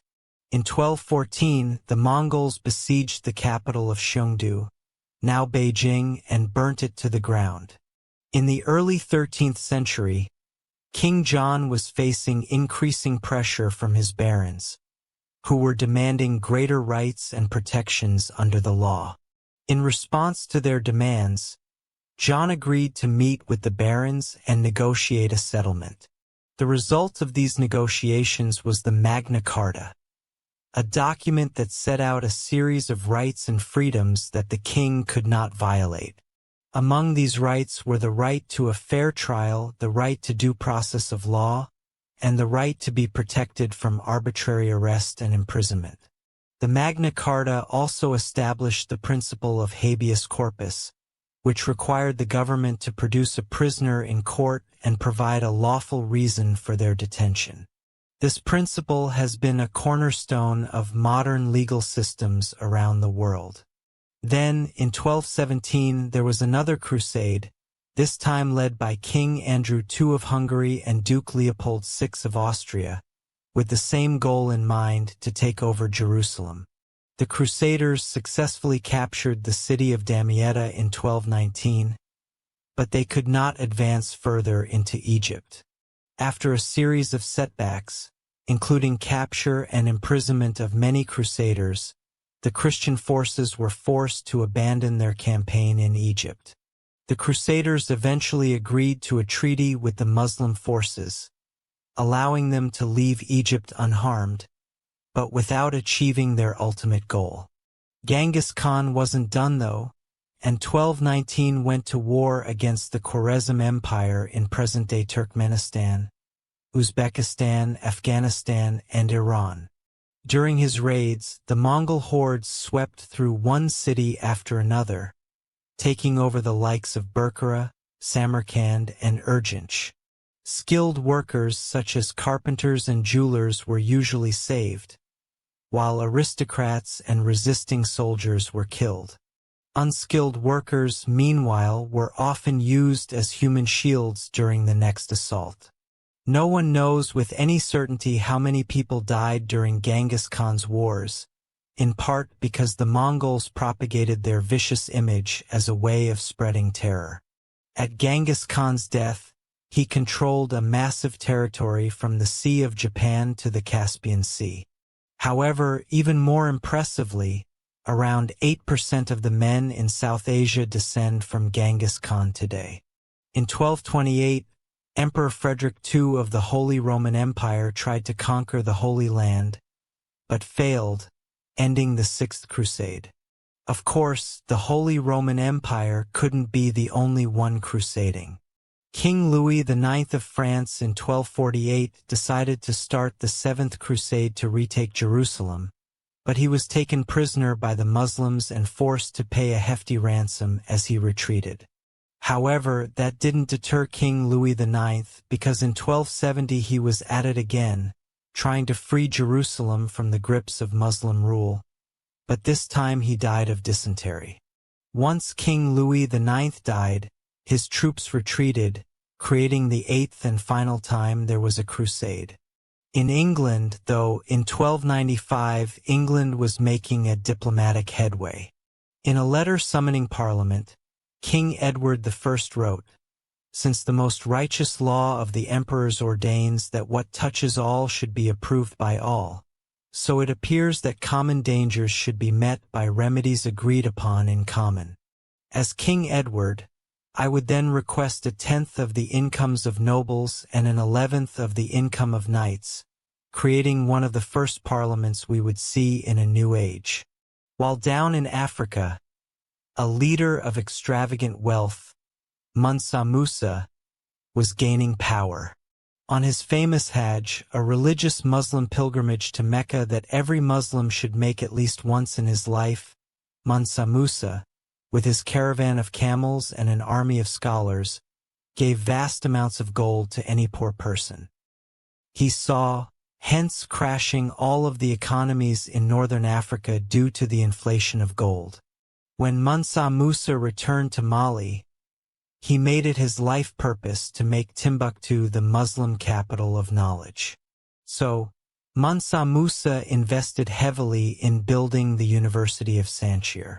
Various Islamic faith scholars quickly made their way to Sanchir to study Islamic theology, law, and literature with over 1 million manuscripts. Mansa Musa was also a very religious man with a policy that he commissioned a new mosque every Friday.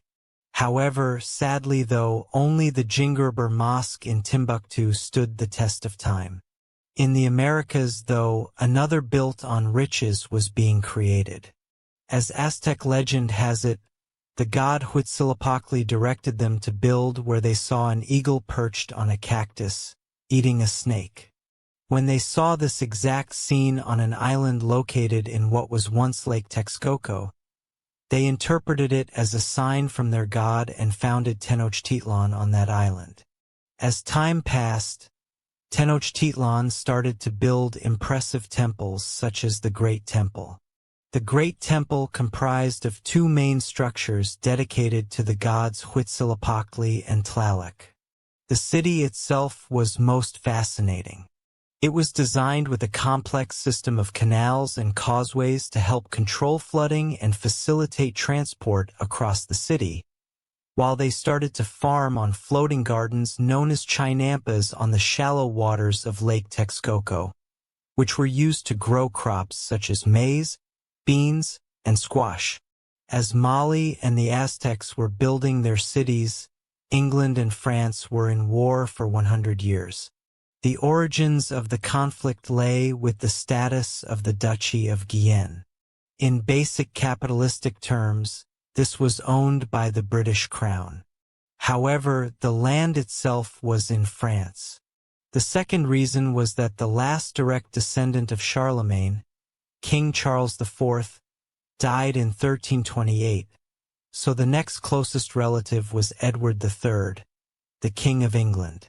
So King Edward III claimed the rule of France in 1337, which was not liked by the French people. As the petty, erratic 100 Years' War raged on, the people of the world had to face a pandemic like no other, the bubonic plague. As the Italian poet Giovanni Boccaccio wrote, at the beginning of the malady, certain swellings, either on the groin or under the armpits, waxed to the bigness of a common apple, others to the size of an egg, some more and some less, and these the vulgar named plague boils. Historians believe this pandemic was spread by rats traveling through ships across Europe and merchants throughout the Silk Road. No matter how this plague was produced, around 75 to 200 million people died. With the death of so many people, especially the poor, landowners and nobles were required to allow farmers to keep more of the product they farmed, leading to more workers' rights.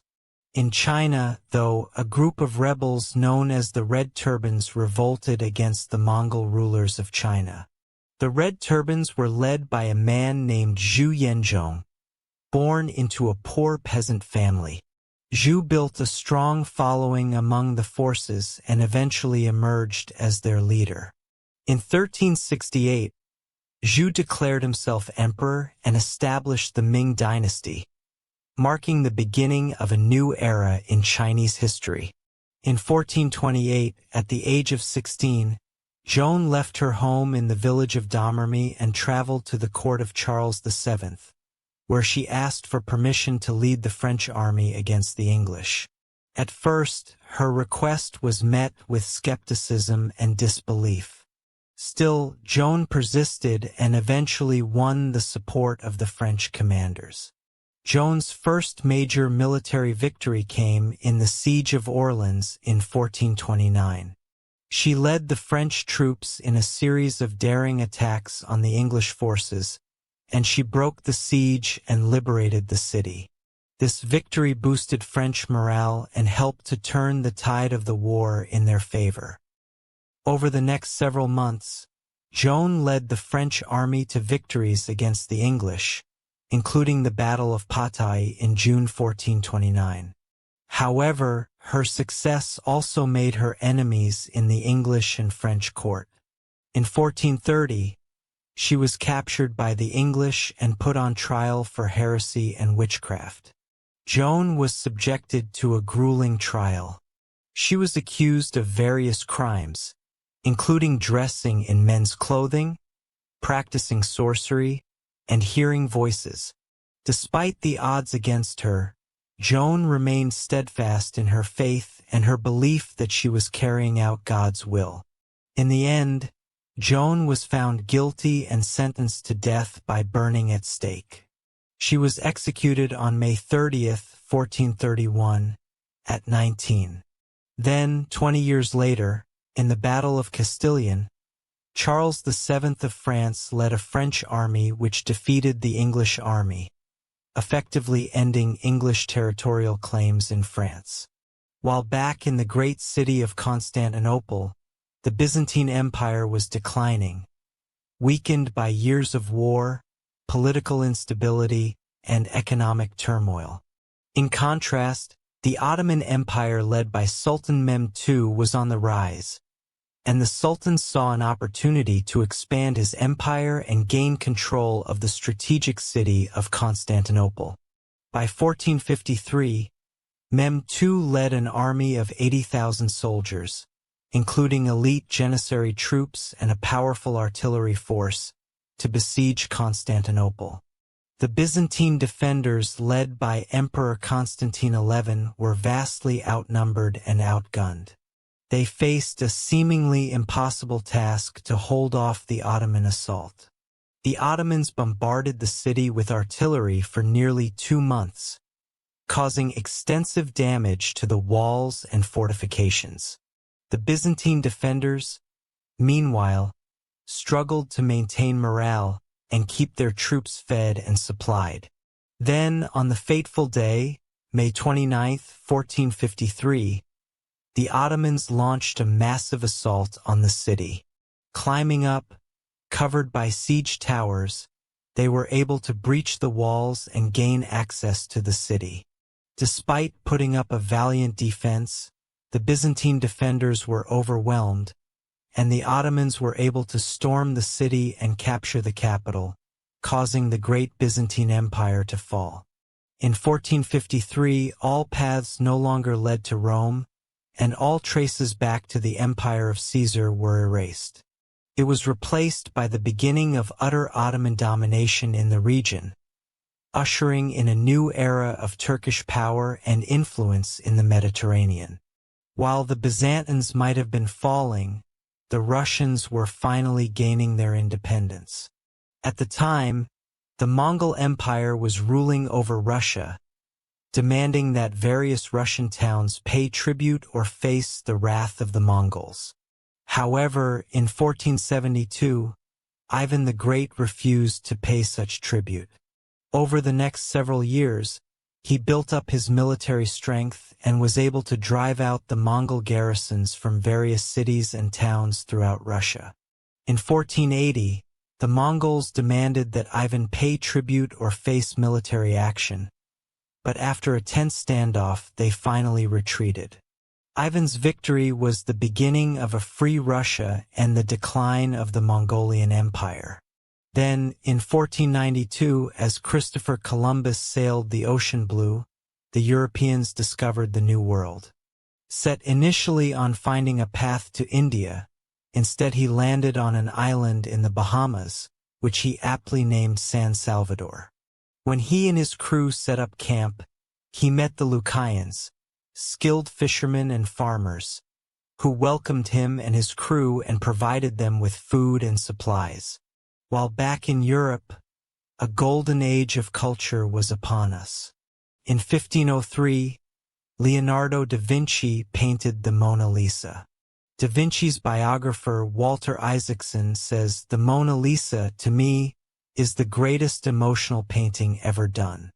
The way the smile flickers makes it a work of art and science because Leonardo understood optics, the muscles of the lips, and how light strikes the eye. All of it goes into making the Mona Lisa's smile so mysterious and elusive." In 1504, Michelangelo sculpted David. Michelangelo would say, "In every block of marble, I see a statue as plain as though it stood before me, shaped and perfect in attitude and action. I have only to hew away the rough walls that imprison the lovely apparition to reveal it to the other eyes as mine see it." While in 1506, Michelangelo was painting the magnificent painting of the Sistine Chapel. While in the political world, Niccolò Machiavelli is one of, if not the most influential pieces of literature we have today. The Prince is a political manifesto that comments on the past civilizations we've heard about in this video. Machiavelli writes, "It is much safer to be feared than loved, because love is preserved by the link of obligation, which, owing to the baseness of men, is broken at every opportunity for their advantage. But fear preserves you by a dread of punishment which never fails. Think about the ordinary farmer. Think about the man who spends generations of their life farming, giving heavy taxes to a noble lord for doing nothing except protecting them. Why won't the farmers rebel? It's because they're afraid of what would happen without their leaders.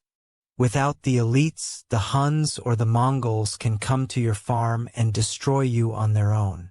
So you live in fear as to what might happen to you, leaving you to give your wheat to said leader." Martin Luther, though, didn't just report on the basics of human nature. Martin wanted to make a difference and was sick of the Catholic Church. At the time, the Catholic Church was selling indulgences, which were certificates that people could purchase to reduce the amount of time they would spend in purgatory after they died. Luther believed this practice was corrupt and went against the Bible's teachings, which emphasized the importance of repentance and faith over material wealth. In protest, he wrote a series of 95 theses or arguments, challenging the Church's authority and calling for reform. On October 31, 1517, Luther nailed his 95 theses to the door of the castle church in Wittenberg, which was a common way of announcing a public debate or discussion. Luther's 95 Theses sparked a debate within the Church and among European scholars and theologians.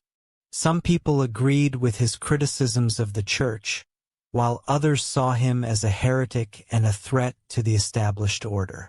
The beginning of Protestantism was upon us.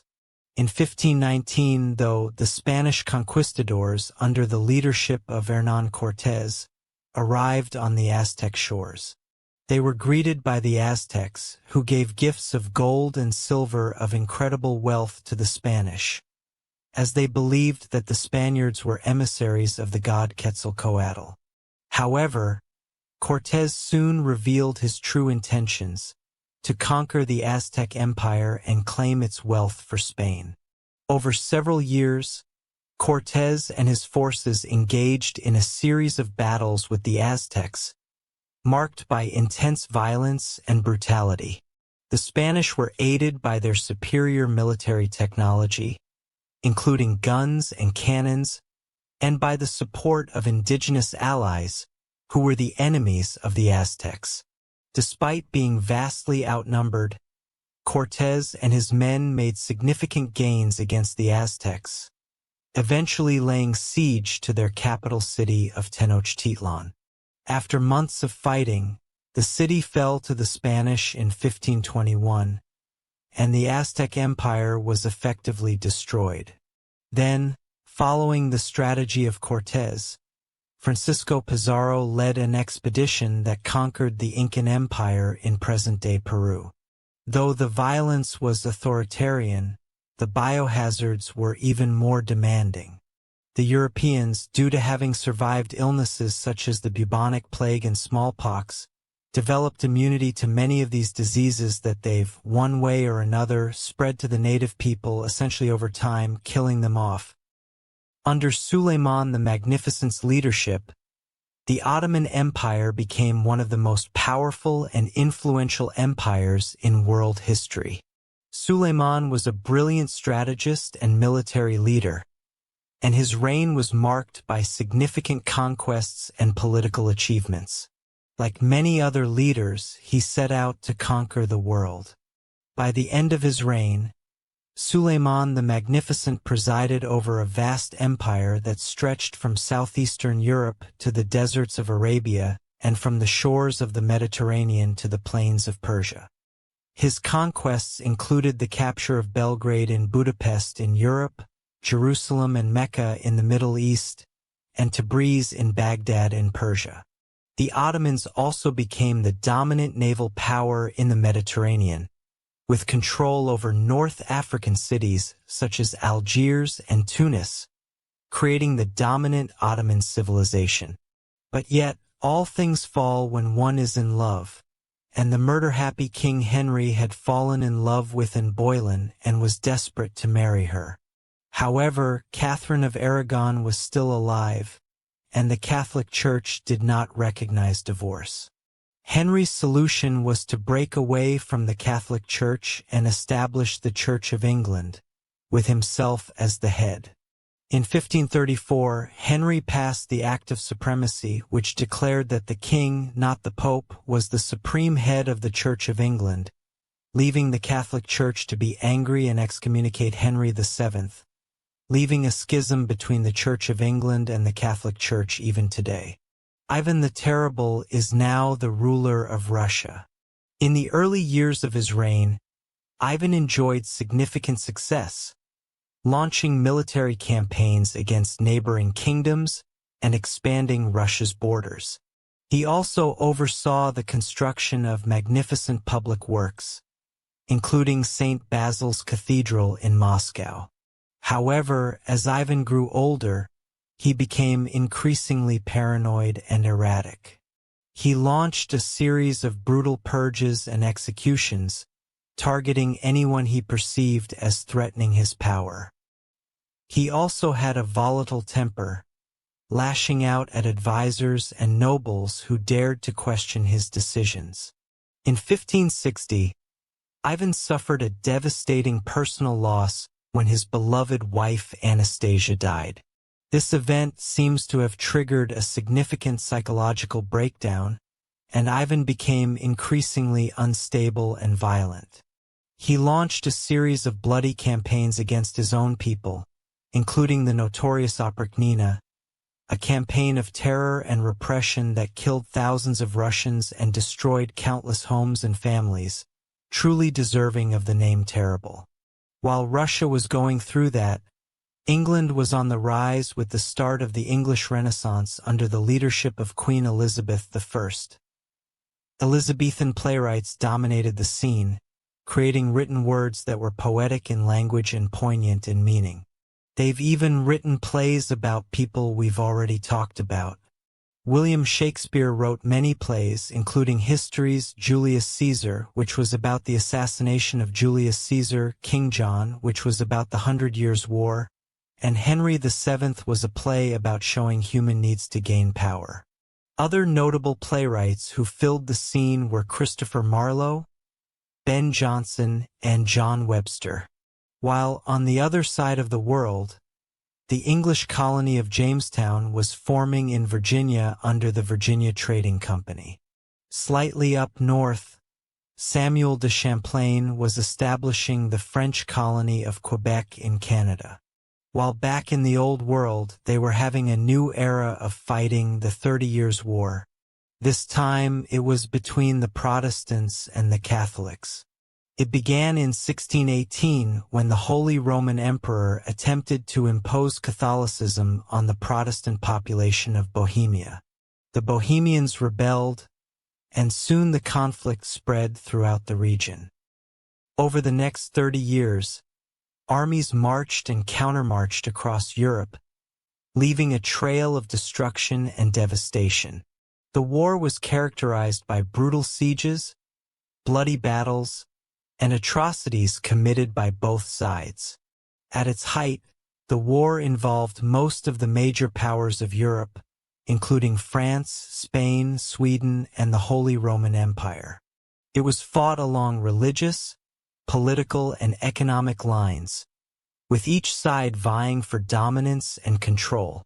The war finally ended in 1648 with the signing of the Peace of Westphalia. The treaty recognized the Dutch Republic's independence, established the individual state's sovereignty within the Holy Roman Empire, and ended the religious conflicts that fueled the war. While in China, the Ming court was plagued by corruption, factionalism, and economic decline. The emperor at the time, Chongzhen, faced mounting pressure from his advisors to strengthen the military and defend against the Manchu threat. However, his efforts were hindered by infighting among officials and a lack of resources. In 1644, the Manchu army, led by Prince Dorgan, launched a massive invasion of China. The Ming army, weakened by years of neglect and corruption, was no match for the highly disciplined and skilled Manchu forces. The Manchus quickly conquered Beijing and installed their puppet emperor, ending the Ming dynasty, continuing the cycle of dynasties in China. While in Spain, King Charles II died without having any heirs, creating a real political crisis of who should be the leader. King Louis XIV of France supported his grandson, Philip, as the rightful heir to the Spanish throne, hoping to secure French influence over Spain and its territories. On the other hand, Emperor Leopold I of Austria supported the candidacy of Archduke Charles, a member of the Habsburg dynasty, who was seen as a potential ally against French expansionism. The conflict soon escalated into a major war, with many European powers taking sides and forming alliances. The principal belligerents were France and Spain against a coalition of Austria, Great Britain, the Dutch Republic, Portugal, and several other minor powers. The war ended with the Treaty of Utrecht in 1713, which recognized Philip as King of Spain, but required him to renounce any claims to the French throne and cede some territories to Great Britain and Austria. The Treaty of Rastatt, signed the following year, officially ended the war. In 1707, the Acts of the Union were passed by the parliaments of England and Scotland, which united the two kingdoms into a single political entity known as Great Britain, hence creating the legal foothold that is Great Britain. However, Scotland took a disliking to this. There were protests and uprisings in the years following the Union, including the Jacobite risings of 1715 and 1745, which aimed to restore the Scottish monarchy and independence. Then, on July 4, 1776, a group of American patriots stood in a room in Philadelphia, signing a document that would say the words, "We hold these truths to be self-evident, that all men are created equal, that they are endowed by their Creator with certain unalienable rights, that among these are life, liberty, and the pursuit of happiness." War in the Americas was on. But back in Europe, the tone was quite different. Adam Smith published the famous book, The Wealth of Nations, The Foundations of Laissez-faire Economics, which essentially says the market would balance itself out over time. In Austria, Mozart was performing his magnum opus, the Hafner Serenade. Mozart's Hafner Serenade is a charming and elegant work, featuring courtly dance music and light lyrical melodies.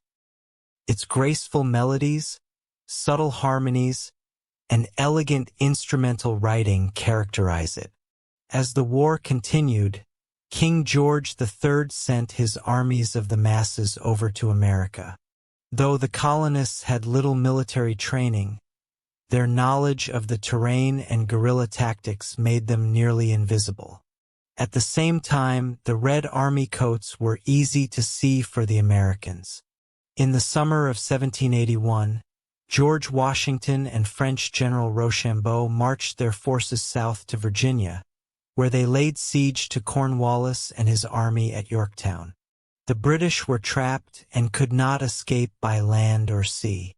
The siege dragged on for weeks. The American and French forces bombarded the British with artillery. They dug trenches to inch their way closer to the British defensive.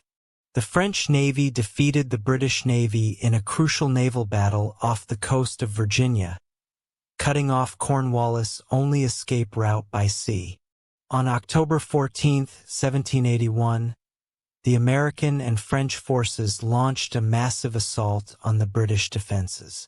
The British fought valiantly, but were vastly outnumbered and outgunned, and they soon began to falter.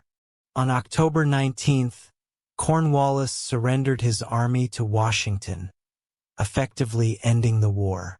The victory at Yorktown was a decisive moment in the war, and it marked the end of British rule in America and the beginning of a new experiment.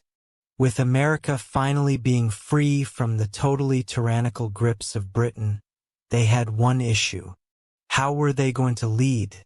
Were they going to make General George Washington their monarch? Therefore, democracy was chosen. However, Plato made a good point many years ago, that the common man was incapable and not wise enough to pick a better leader to lead them to success. So the American-founded Constitutional Convention came up with this idea of the Electoral College, where the common man would vote for a particular person who would then have a say in who could be president. So instead of the president being directly voted on by the people, They would vote on elites who would then vote for the president directly. The French then noticed how well the American Revolution went. At the time, the French were ruled by King Louis XVI and his wife, Queen Marie Antoinette. As Queen Marie Antoinette told the peasants, "Let them eat cake," the people of France got together. They decided they wanted more say in how the country was run, and they formed a group called the National Assembly and started making new laws to give them more rights. One of the most famous events of the French Revolution was the storming of the Bastille. This was a prison that represented the king's power, and the people wanted to show that they were not afraid of him. They broke into the prison and freed the prisoners, which started a revolution throughout France. Many influential people lost their heads during the revolution, including King Louis XVI and his wife, Queen Marie Antoinette. The people were tired of being ruled by a king and queen who didn't care about them, and they wanted to create a new system where everyone would have a say. And the people of France voted in Maximilien Robespierre. In 1789, Robespierre was elected as a delegate to the Estates General, which was convened to address France's financial crisis. He quickly emerged as a leading voice in the National Assembly, advocating for the ordinary people's rights and opposing the aristocracy's power.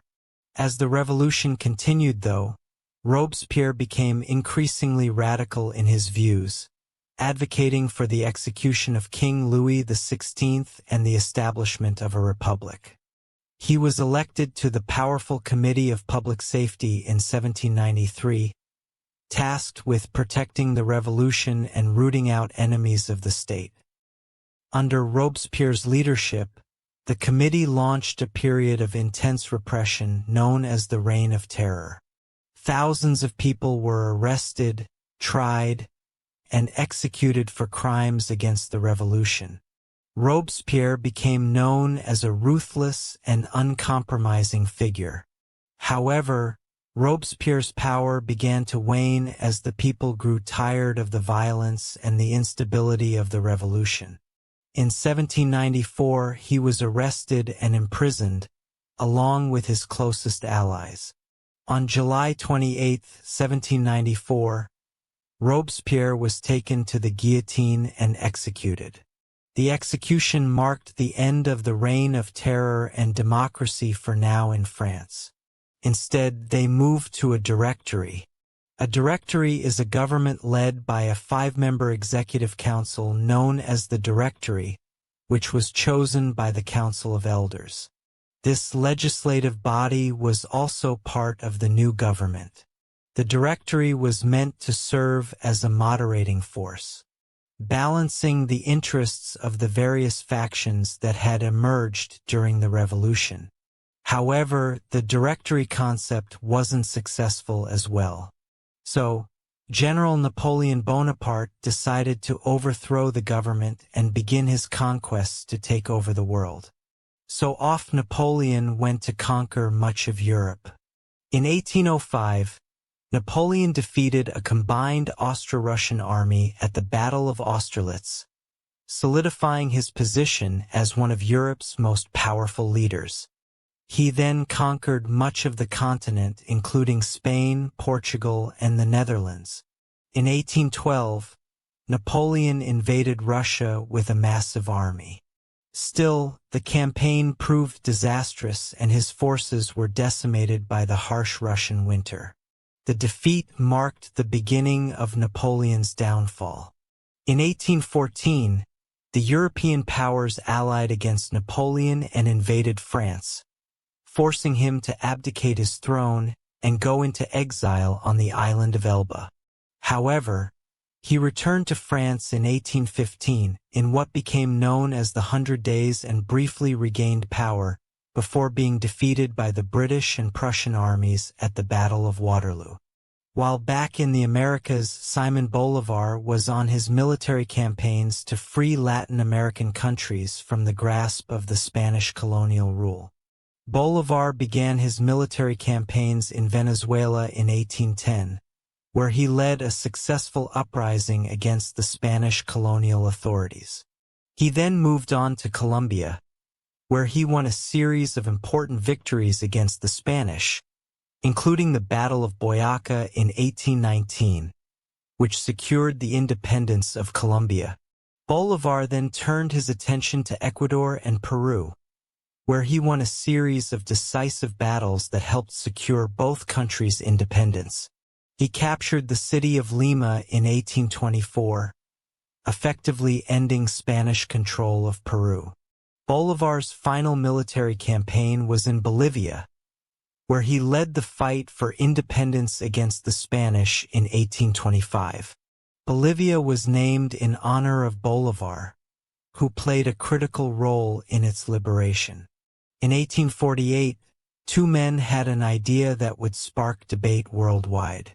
Karl Marx and Friedrich Engels wrote the book called The Communist Manifesto, which is a book about the idea of communism, where instead of a capitalistic system where the nobles or bourgeois own everything and the workers and proletariats work for slave wages, instead, what if the proletariats owned the means of production and all work together? As Marx and Engels would write, let the ruling classes tremble at a communistic revolution. The proletarians would have nothing to lose but their chains, and they'd to win. They would also write, the need for a constantly expanding market for its products chases the bourgeoisie over the whole surface of the globe. It must nestle everywhere, settle everywhere, establish connections everywhere. Right after the writing of the Communist Manifesto began a period in Europe known as the Scramble for Africa. It all began in the 1870s when European countries began to explore the interior of Africa, looking for new territories to claim and resources to exploit.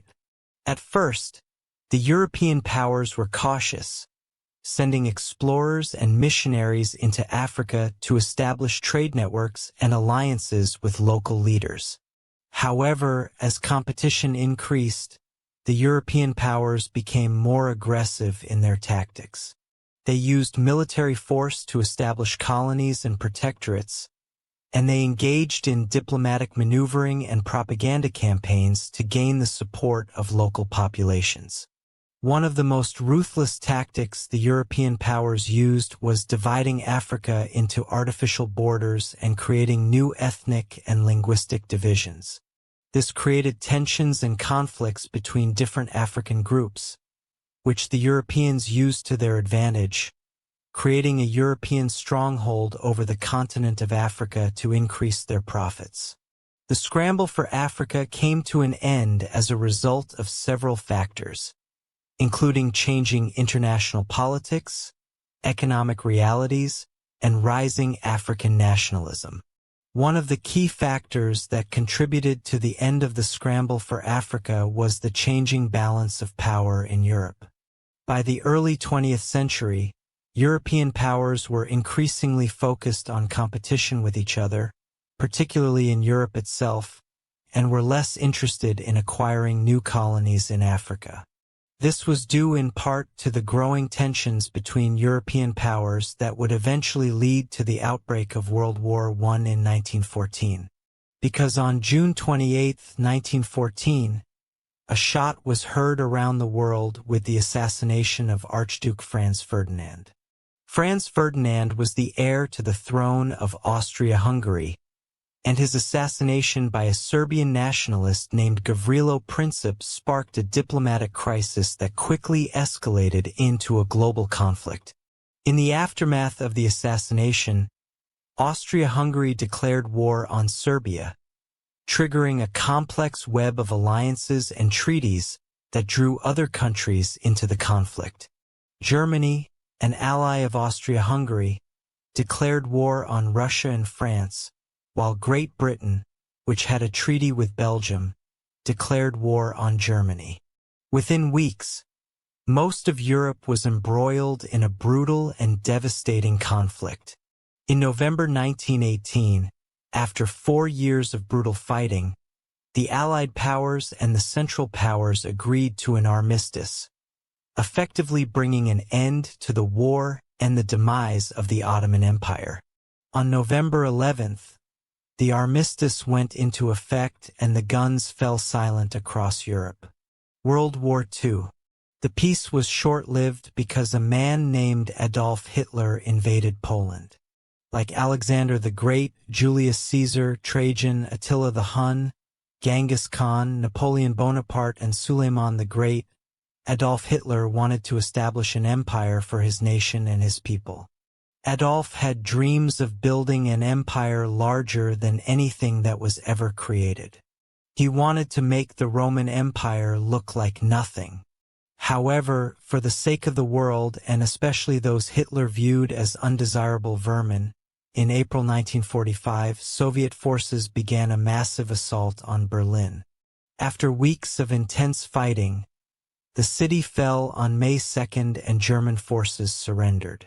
Meanwhile, Allied forces were closing in from the west, and on May 7th, Germany signed an unconditional surrender, officially ending the war in Europe.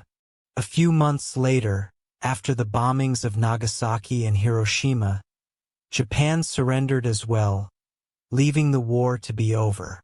From World War II on, the world has faced a technological revolution. With Alan Turing's invention of the computer during the war, the world became global. For 50 years, America and the Soviet Union were at war, despite the fact that they were on two totally different continents. In 1969, Neil Armstrong landed on the moon, saying, "As the years on the world has become increasingly smaller, computers have become more affordable." Cell phones changed the way we communicated with one another. Let's go back to the story of a man Gilgamesh on his quest for immortality. At the end of the poem, Gilgamesh realizes the history of human civilizations is an incomplete book, constantly being updated. Some things will never change. However, humans will always die. Empires will always rise and fall. The masses will always clamor towards safety. Thank you so much for watching. See y'all in the next one video.